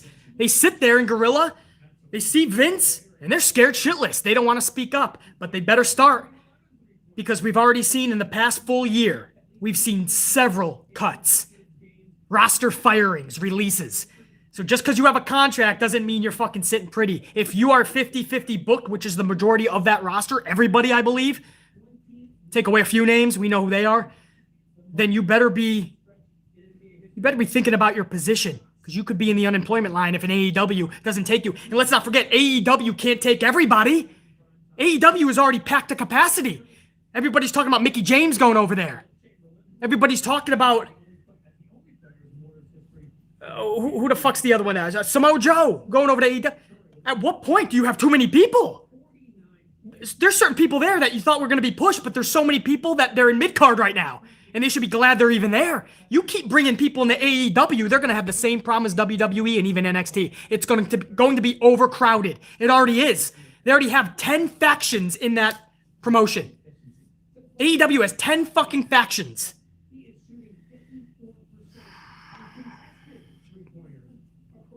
Exactly, Carlos. They don't want to say anything to the old man, but eventually they're going to have to. It's going to get to that. John Alexander with a 5-spot coffee. Thank you, John, says Facts BC. I'm already seeing people blame John Laurinaitis, and he's only been back for a week. Exactly, John. John Laurinaitis. I saw one fucking thread where people were just bashing Laurinaitis. And you easily could say, oh, because we've seen this before. Laurinaitis has been horrible for years. Okay, so how are you blaming him then? If he's been horrible, the ratings keep tanking, and Vince McMahon has been in charge the whole time, And he comes back again. Then at what point are you just going to start blaming the top dog? Because you can blame the cook all you want. That cook is going to keep overcooking your burgers. You can keep saying medium well or rare, and you're going to get charcoal well done. Literally, crisp burgers every time because the owner isn't going to do shit. You keep complaining to the fucking cook. All that's going to get you is some spit in your fucking burger. Yeah, you want to complain, bitch? The owner needs to be. But it's John Laurinaitis' fault now. So now we have Kevin Dunn, Laurinaitis, Bruce Pritchard, and it's fun for fans. I get it. We get to pick on everybody like we're actually within the walls with them. No, bro. I'm actually trying to change WWE for the better. We need to hold this dude accountable. VKM. That's it. That's the only name you're going to hear me thrust out, man. John, thank you for understanding.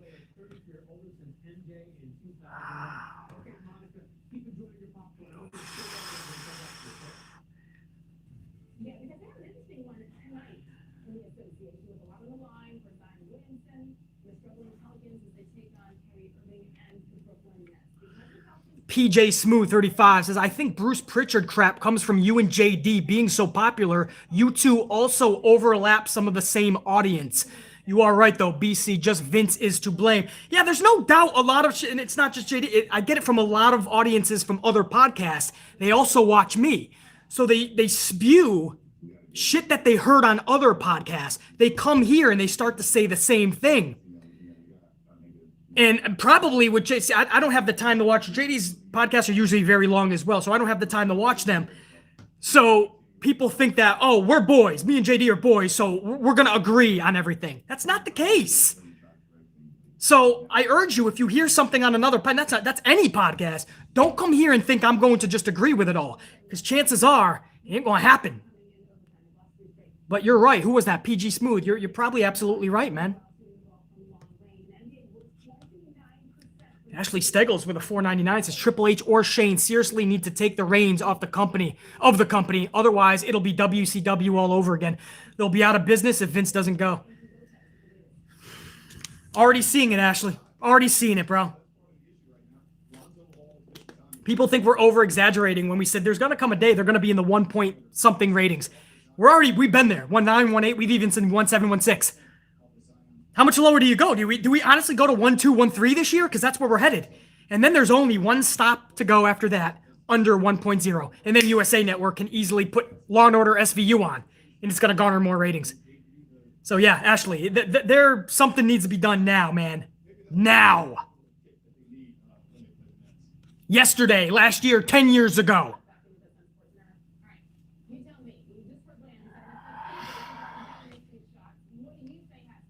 Over 225, man. That's awesome. Those little mini mouse. And we're going to 250 on the likes. I appreciate that, guys. The tube likes to fuck with everything on the chat. They take subscribers away. They take fucking likes. They take away comments.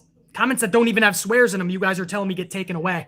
It's odd, man. They don't want the channel to grow, but yet we still keep on growing.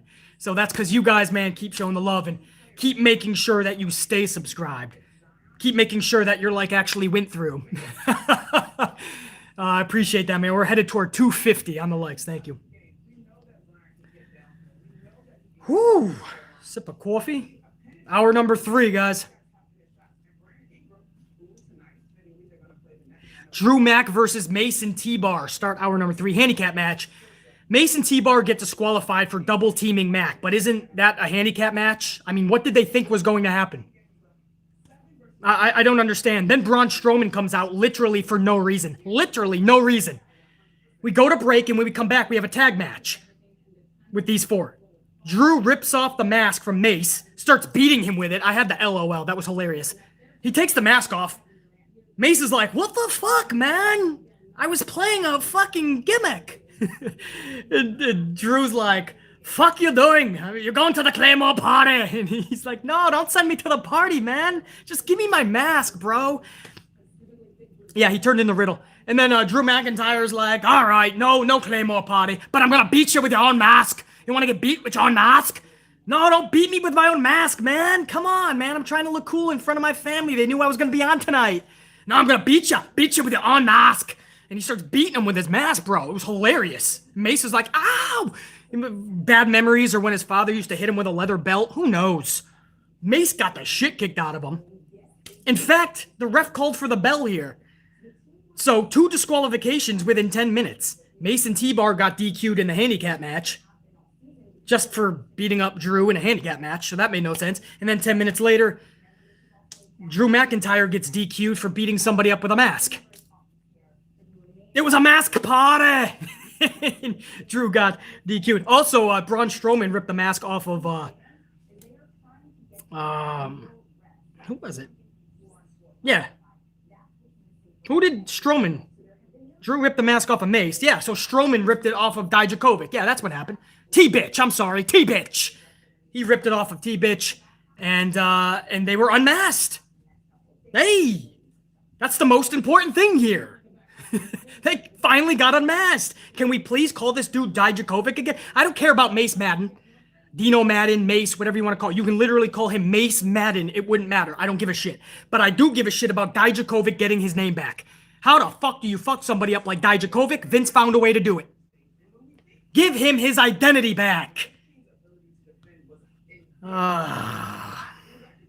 So they were unmasked. They got whipped with their own masks. They were 50-50 booked. So they lost a match by DQ. They won a match by DQ. So in both matches, they did not look strong. They got their mask taken away. They got beat with their own fucking mask. That's like you walking down the fucking street, somebody taking your cell phone from you. First of all, if that's not embarrassing enough. And then they're beating you with your cell phone. And then you run away. Because that's what they did. They went up the ramp like, what the hell, man? Why'd you beat us up, man? Fuck you, man. That's what they did. How embarrassing. That is like, that is disrespect for the Lucha superstars, man, who get their mask taken off. Now, I understand this isn't Lucha, but Lucha Libre, but you can't have your fucking mask taken off you and then get beat by it and then run away. They look like fucking tools.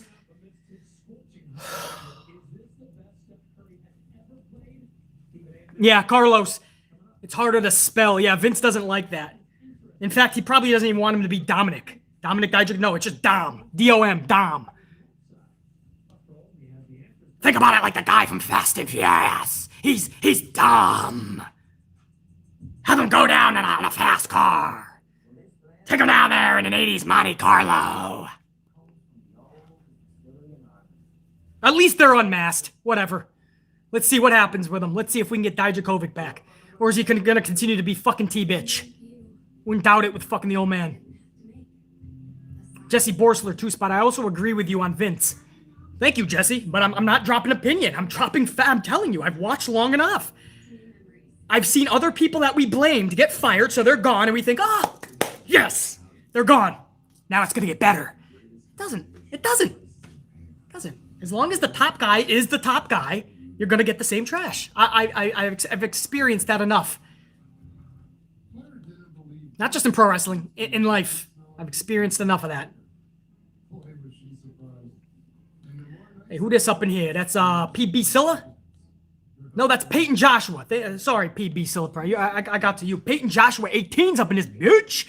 What up, Peyton? Luckily, I caught you before you went off live. Much love, BC and Amp Unit. What a bizarre Raw. Had to scratch my head. And Charlotte?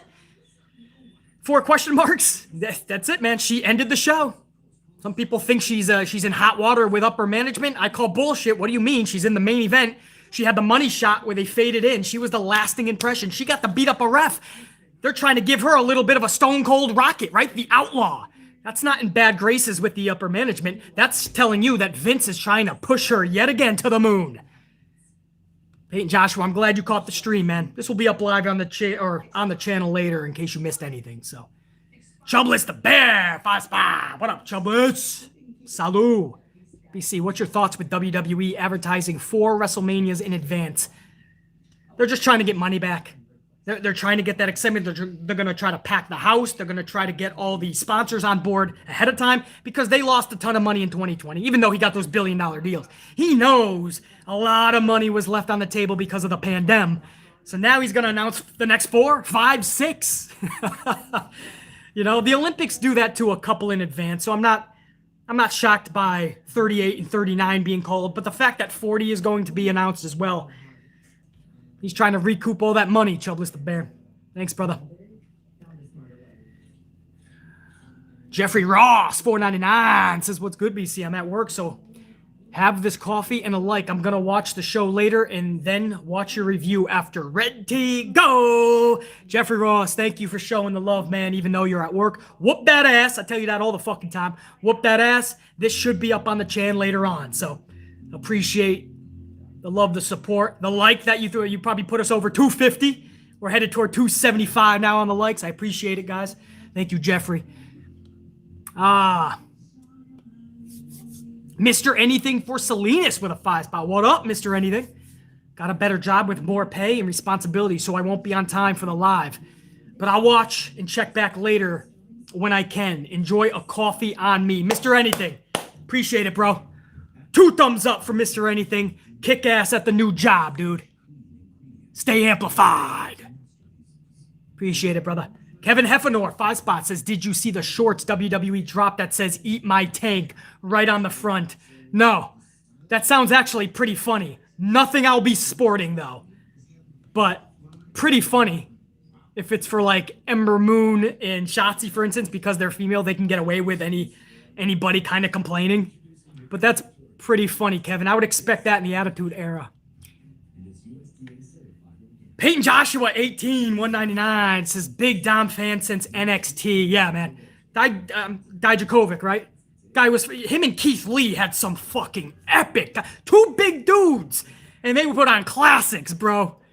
So, yeah, man, his NXT days. And then he gets to the main roster, and just like everybody else, Vince just found a way to destroy him on the spot.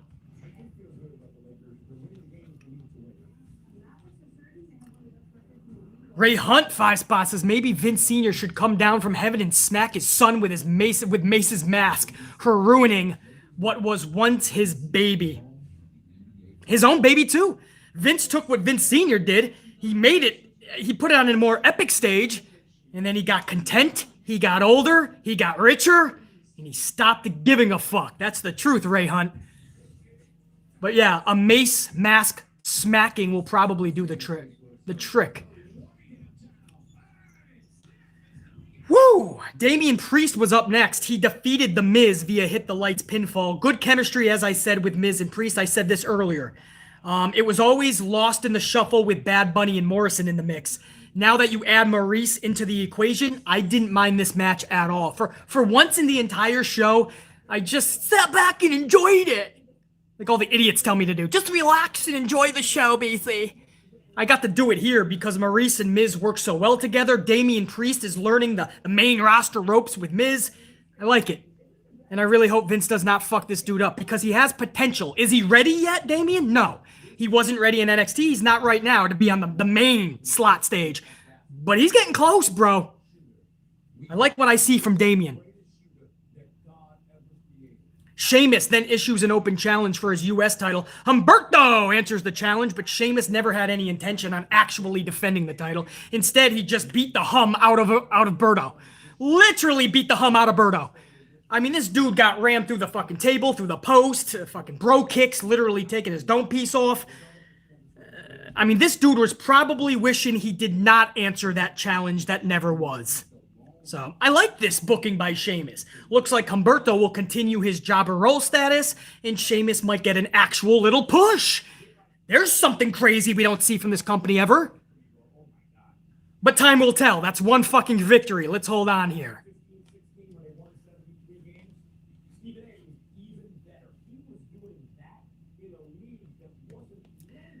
Who's that? The Unsane 187 with a 5 spot.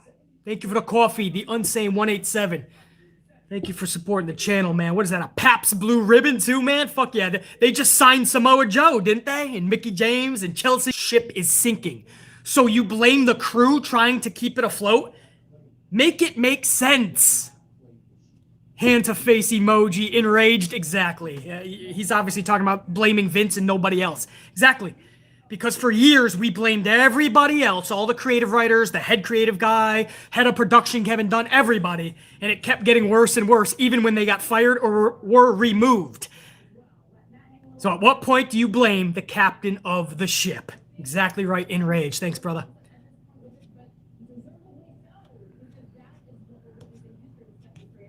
think I got most. We got Joey's Adventures with a 199. Miz and Maurice versus Fiend and Alexa would have been, bro, I would have thoroughly enjoyed that. I think, you know, not too many months can you do it, you know what I mean? A little 2-month feud. Do one of those minis as a bridge to get you to one of the bigger pay-per-views maybe. But I would so be down with that, man. The way Maurice would sell that, man, scared for her fucking life. Miz would play that up beautifully, and it would be a stepping stone that would be huge for Miz and Fiend. Fiend needs that stone to get to that next fucking level. People could realize he's on a winning streak. The Fiend actually hasn't lost as many times as people think. It's just big times when he lost. But he actually won a shitload of his matches. He needs matches like that with Miz. Build him up. Take care of Randy Orton once and for all. And then put him on the big stages at Mania and SummerSlam. Doesn't have to be with a title, but an epic match where the Fiend walks out the winner. It has to culminate to that. Hopefully I'm explaining that correctly to you guys. I'm trying to translate it pretty fast. But it needs to be stepping stones and blocks along the way because the Fiend character is badass. You have to do him right, not dirty. But yeah, that would have been fucking awesome. Who was that? Joey's Adventures, yeah. Because I like Miz and Maurice together. I love Alexa and Bray together. Dave Mealy with a $4.99. This is nothing better than spending my birthday with the Amp Unit. And the Amp Unit fam, love you guys. Throw up them fireballs. Red team, go! Dave, happy birthday, bro! Be amped today, brother. Be amped every day you should be, but especially on your birthday, bro. Salute to Dave Mealy and his birthday. Throw up some fires for Dave Mealy's birthday, please. He's a tried and true on the channel. It would mean a lot for BC and Dave to show the love. Fire. Thank you, JR9 Gaming, for the fire. Peyton Joshua 18, $4.99 says the wife said she would the wife said she would love it if you put your boot actually up the old man's ass. Tell her to keep waiting. I tell you, if I'm ever employed with WWE and we have one of those fucking back and forths, we're locking the door, we're gonna scream at each other, and there might be a little bit of fucking wabakas being thrown. I'll tell you all about it in the future. Peyton Joshua 18, thank you, dude. Tell your wife to stay glued. We might be doing that. Thank you for all the fires. Dave Mealy, happy birthday, dude. Good shit. If I missed any supers, I'll get you guys in the next stream. You guys, or the next video even. It's going too fast. I can't get them all on the big screen. Almost 275, guys. Let's try to rock out 275 so we can really get 300 in our mirror. Because, again, the tube is going to fuck with that. So we got to get that over to 275. To the hundreds watching right now, smash that shit! Come on, bro. We saying amplify. We do this shit together. We talk about this shit. We got to make sure that the thousands that join us later on today, they know that we rocked it out live.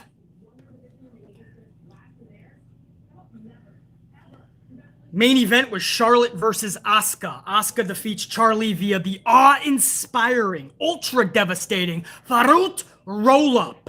Slight interference from Rhea Ripley. Post-match, Charlie Flair beats the shit out of the referee.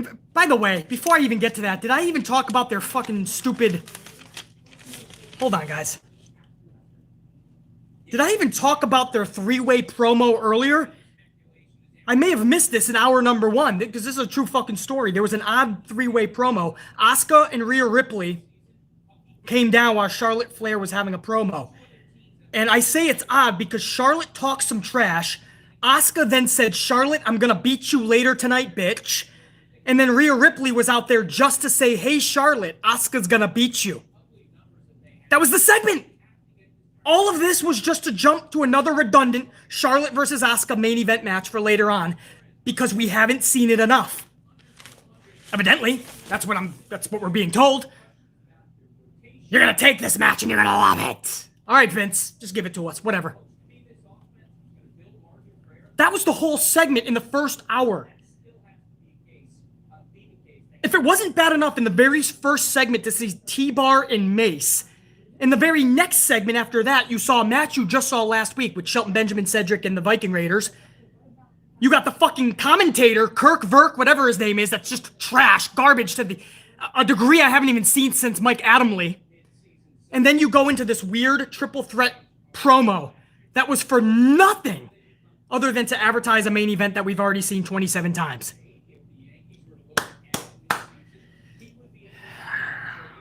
So again, ultra devastating fruit roll-up defeats Charlotte Flair here. At least Asuka got a victory, right? I guess I shouldn't be complaining on that front. But afterwards, you saw exactly what they were trying to fucking do.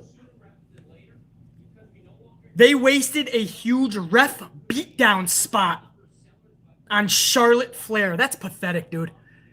You have to reserve that for a dude or a gal that is about to get a rocket that the fans you can already see are connecting with.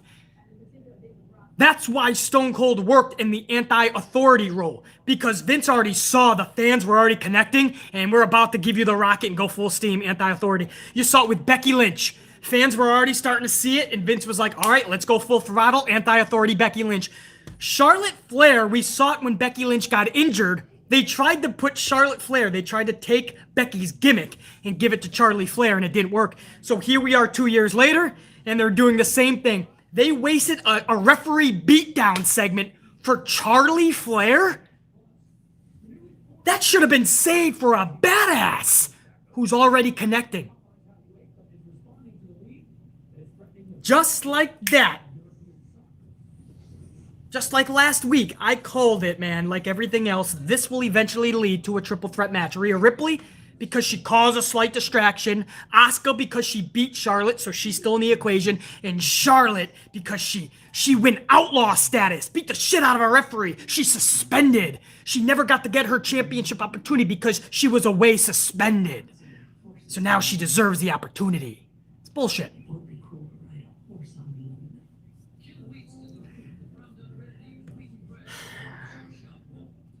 Close-up of Charlotte Flair. She's giving that face like I'm a badass. I'm anti-establishment. Cheer for me now because I'm a badass, and you always cheer for badasses. So you tried to turn me face and heel 117 times, but now I'm an outlaw. Now you can acknowledge me and cheer. Cheer for me. It's not that simple, bro. It is not that simple. You have to earn that along the way. Now she's just tooling on referees like she's Tessa Blanchard or some shit. I used to joke around and say Super Charlotte. Charlotte Flair is a good wrestler. That's where it ends. Unfortunately, she doesn't check off a lot of other boxes. She has a look. She's a good wrestler. The character is bland. She's just a queen. What the fuck does that mean? She's as relevant as King Corbin with the audience. She has a fan base, but she doesn't connect with the majority for many reasons. Her selling is inconsistent. When she doesn't want to sell, she doesn't sell. If she gets pissed off in the ring, she's going to give you stiff shots. And it's going to alter the match because then her opponent is going to change things up because they don't want to piss off Charlotte Flair and the match comes off bad when it could have been good. These are holes that I always see. You see, she has an awesome moonsault and great aerial. Well, her moonsault always lands on her fucking feet and never touches anybody. So let's not even say her aerial assault is that fucking good. There's just as many holes as there is good with Charlotte. So I asked a question the whole time the past 5 years. Why is Charlotte being booked to the moon even when there's no connection with the audience? And we know why. Because for Vince, he's checking off other boxes. She's a Flair, check. She's a blonde, check. She can do everything the company asked her to do. Check. You know, ask somebody else. Maybe they will. You don't give them a chance. So the first question I asked is, why is Charlotte always in the fucking spot? Now my question I'm asking is, why is she now all of a sudden Super Charlotte? Now all of a sudden she can take out dudes and referees and she's just this ultimate. She's basically up there with Becky now, and she's up there in Stone Cold status, anti-authority, outlaw, renegade, rebel. She's suspended now. Oh, wow, man. When Charlotte comes back, everybody better run, man. She's coming for that ass. Stop it, bro. She just came back. If you knew she was going to film the movie Walking Tall, which I believe is why she's being suspended, then why bring her back? It's not about being off with management because Andrade got released. or asked for his release and was released. And even if there was some back and forth, right? I believe there was some arguing, no doubt. When you end Vince McMahon's show, when Vince McMahon has you in the main event, and he has you beat the shit out of his own referee, that's a pretty big angle. When he ends his show with the camera zooming in with a close-up, Vince is not pissed off at Charlotte. There's no fighting. Vince is once again giving her the fucking rocket over everybody else yet again. It's the same old song and dance, just a different day. You wouldn't note it. In WWE's world, it's like fucking Groundhog Day.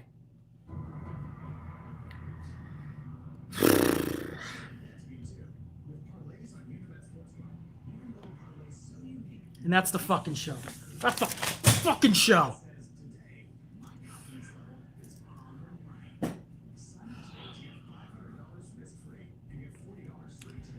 Every single fucking week.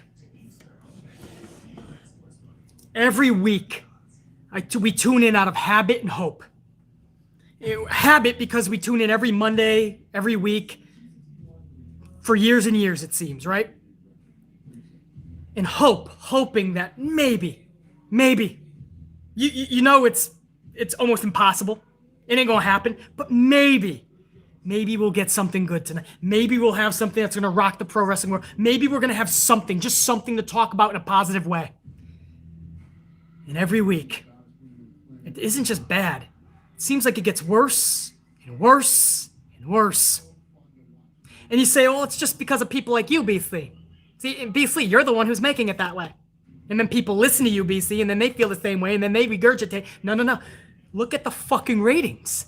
It's not just me and my fucking audience or newer subscribers that jump on board because they love the truth that they're hearing. They're sick of being fed bullshit from others. It's not just my audience. You look at the ratings and they continuously go down every year. In fact, they're around 1.5 now. They're about to hit 1.5 consistently for Raw. It speaks volumes.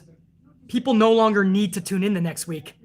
They just tune in out of habit and hope. And that can only run for so long. Every week, you're going to have more and more people going, I don't feel like it today. I forgot it was even on. You heard it at the jump of this fucking live stream. You heard a lot of people saying, BC, I forgot it was even on, dude.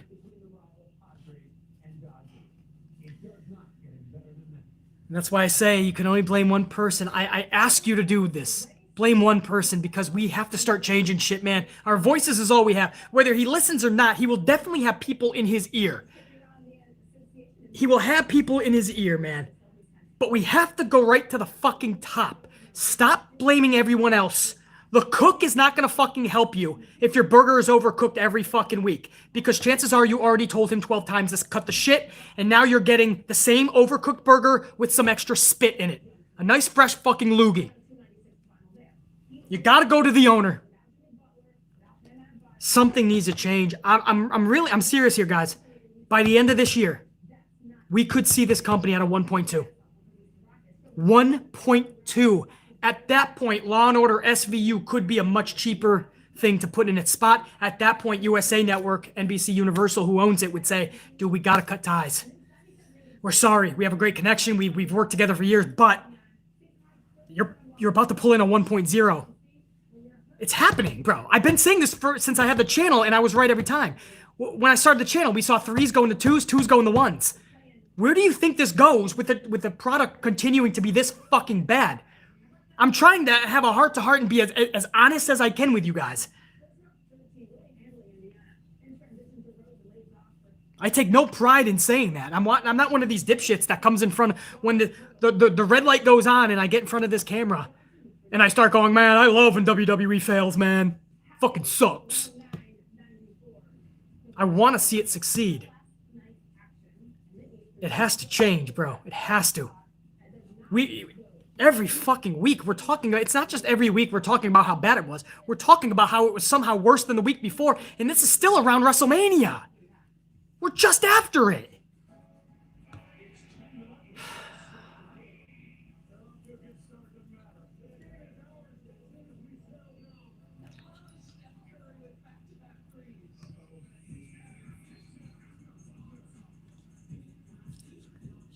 Got some supers I missed, I think. What do we got up in here? What was that? Kenneth Maynor, 199, needs a shake-up bad. Lana on TV, but no Nikki Cross. Here's another one. You know what's sad, Kenneth? We could probably do that for a fucking hour. Talk about who is getting TV time and who the fuck. You'd have to go and see if they're even in catering. It's milk carton status. You got to put them on the side of it. You got to ask people, have you seen this person? We don't even know if they're still at catering. Thank you, Kenneth.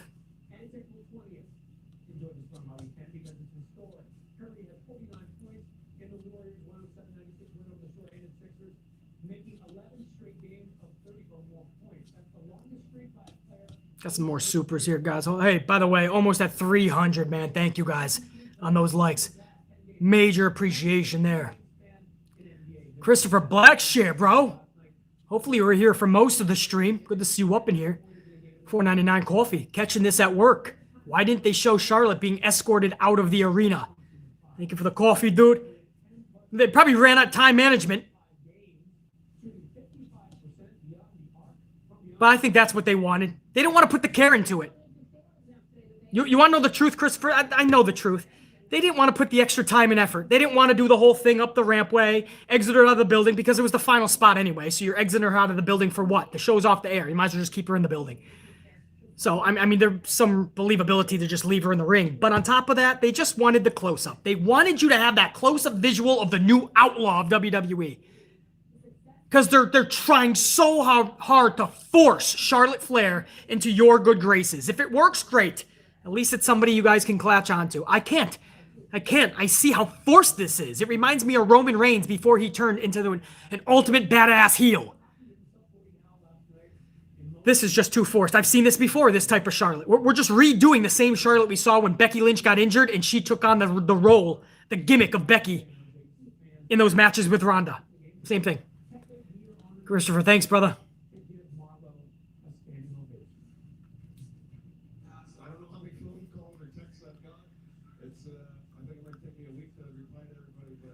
Whoa Man 199. Hopefully I said that correctly. Whoa Man 199 says, do you see yourself walking away from WWE? Not anytime soon, man. Well, we built something really cool here too. You guys really enjoy the reviews, whether the show sucks or not. You guys always tell me you love the reviews, I can fucking speak, more than the actual show. So, we built something cool here, and I still love it. I wouldn't be this passionate if I didn't love it. Same thing when I watch a Yankee game. We're 5-10 this season so far. That's right. I said we. Anybody that goes, you're not part of the team, so stop saying we. No, listen, we put in the same fucking blood, sweat, and tears, I assure you, as a fan sometimes. So I'm hooting and hollering and I'm yelling, man, because I'm passionate and I love my Yankees. And to see them at 5-10, it's unacceptable.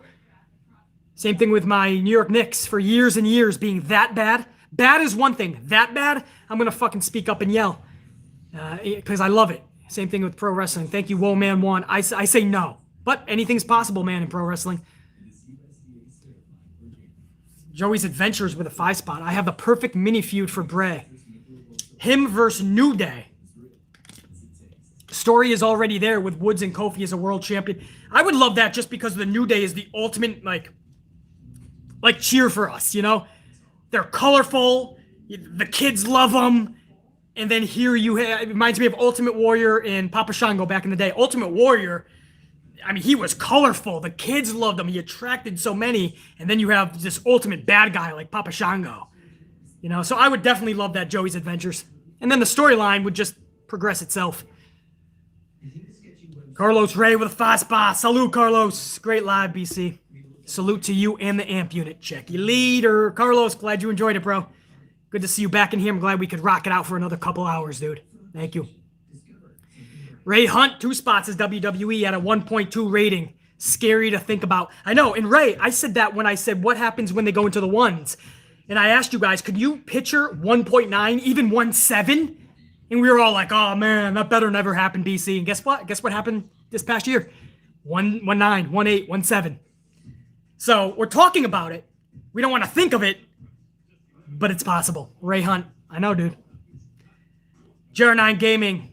5 spot. PC, thanks for the stream. You made today so entertaining.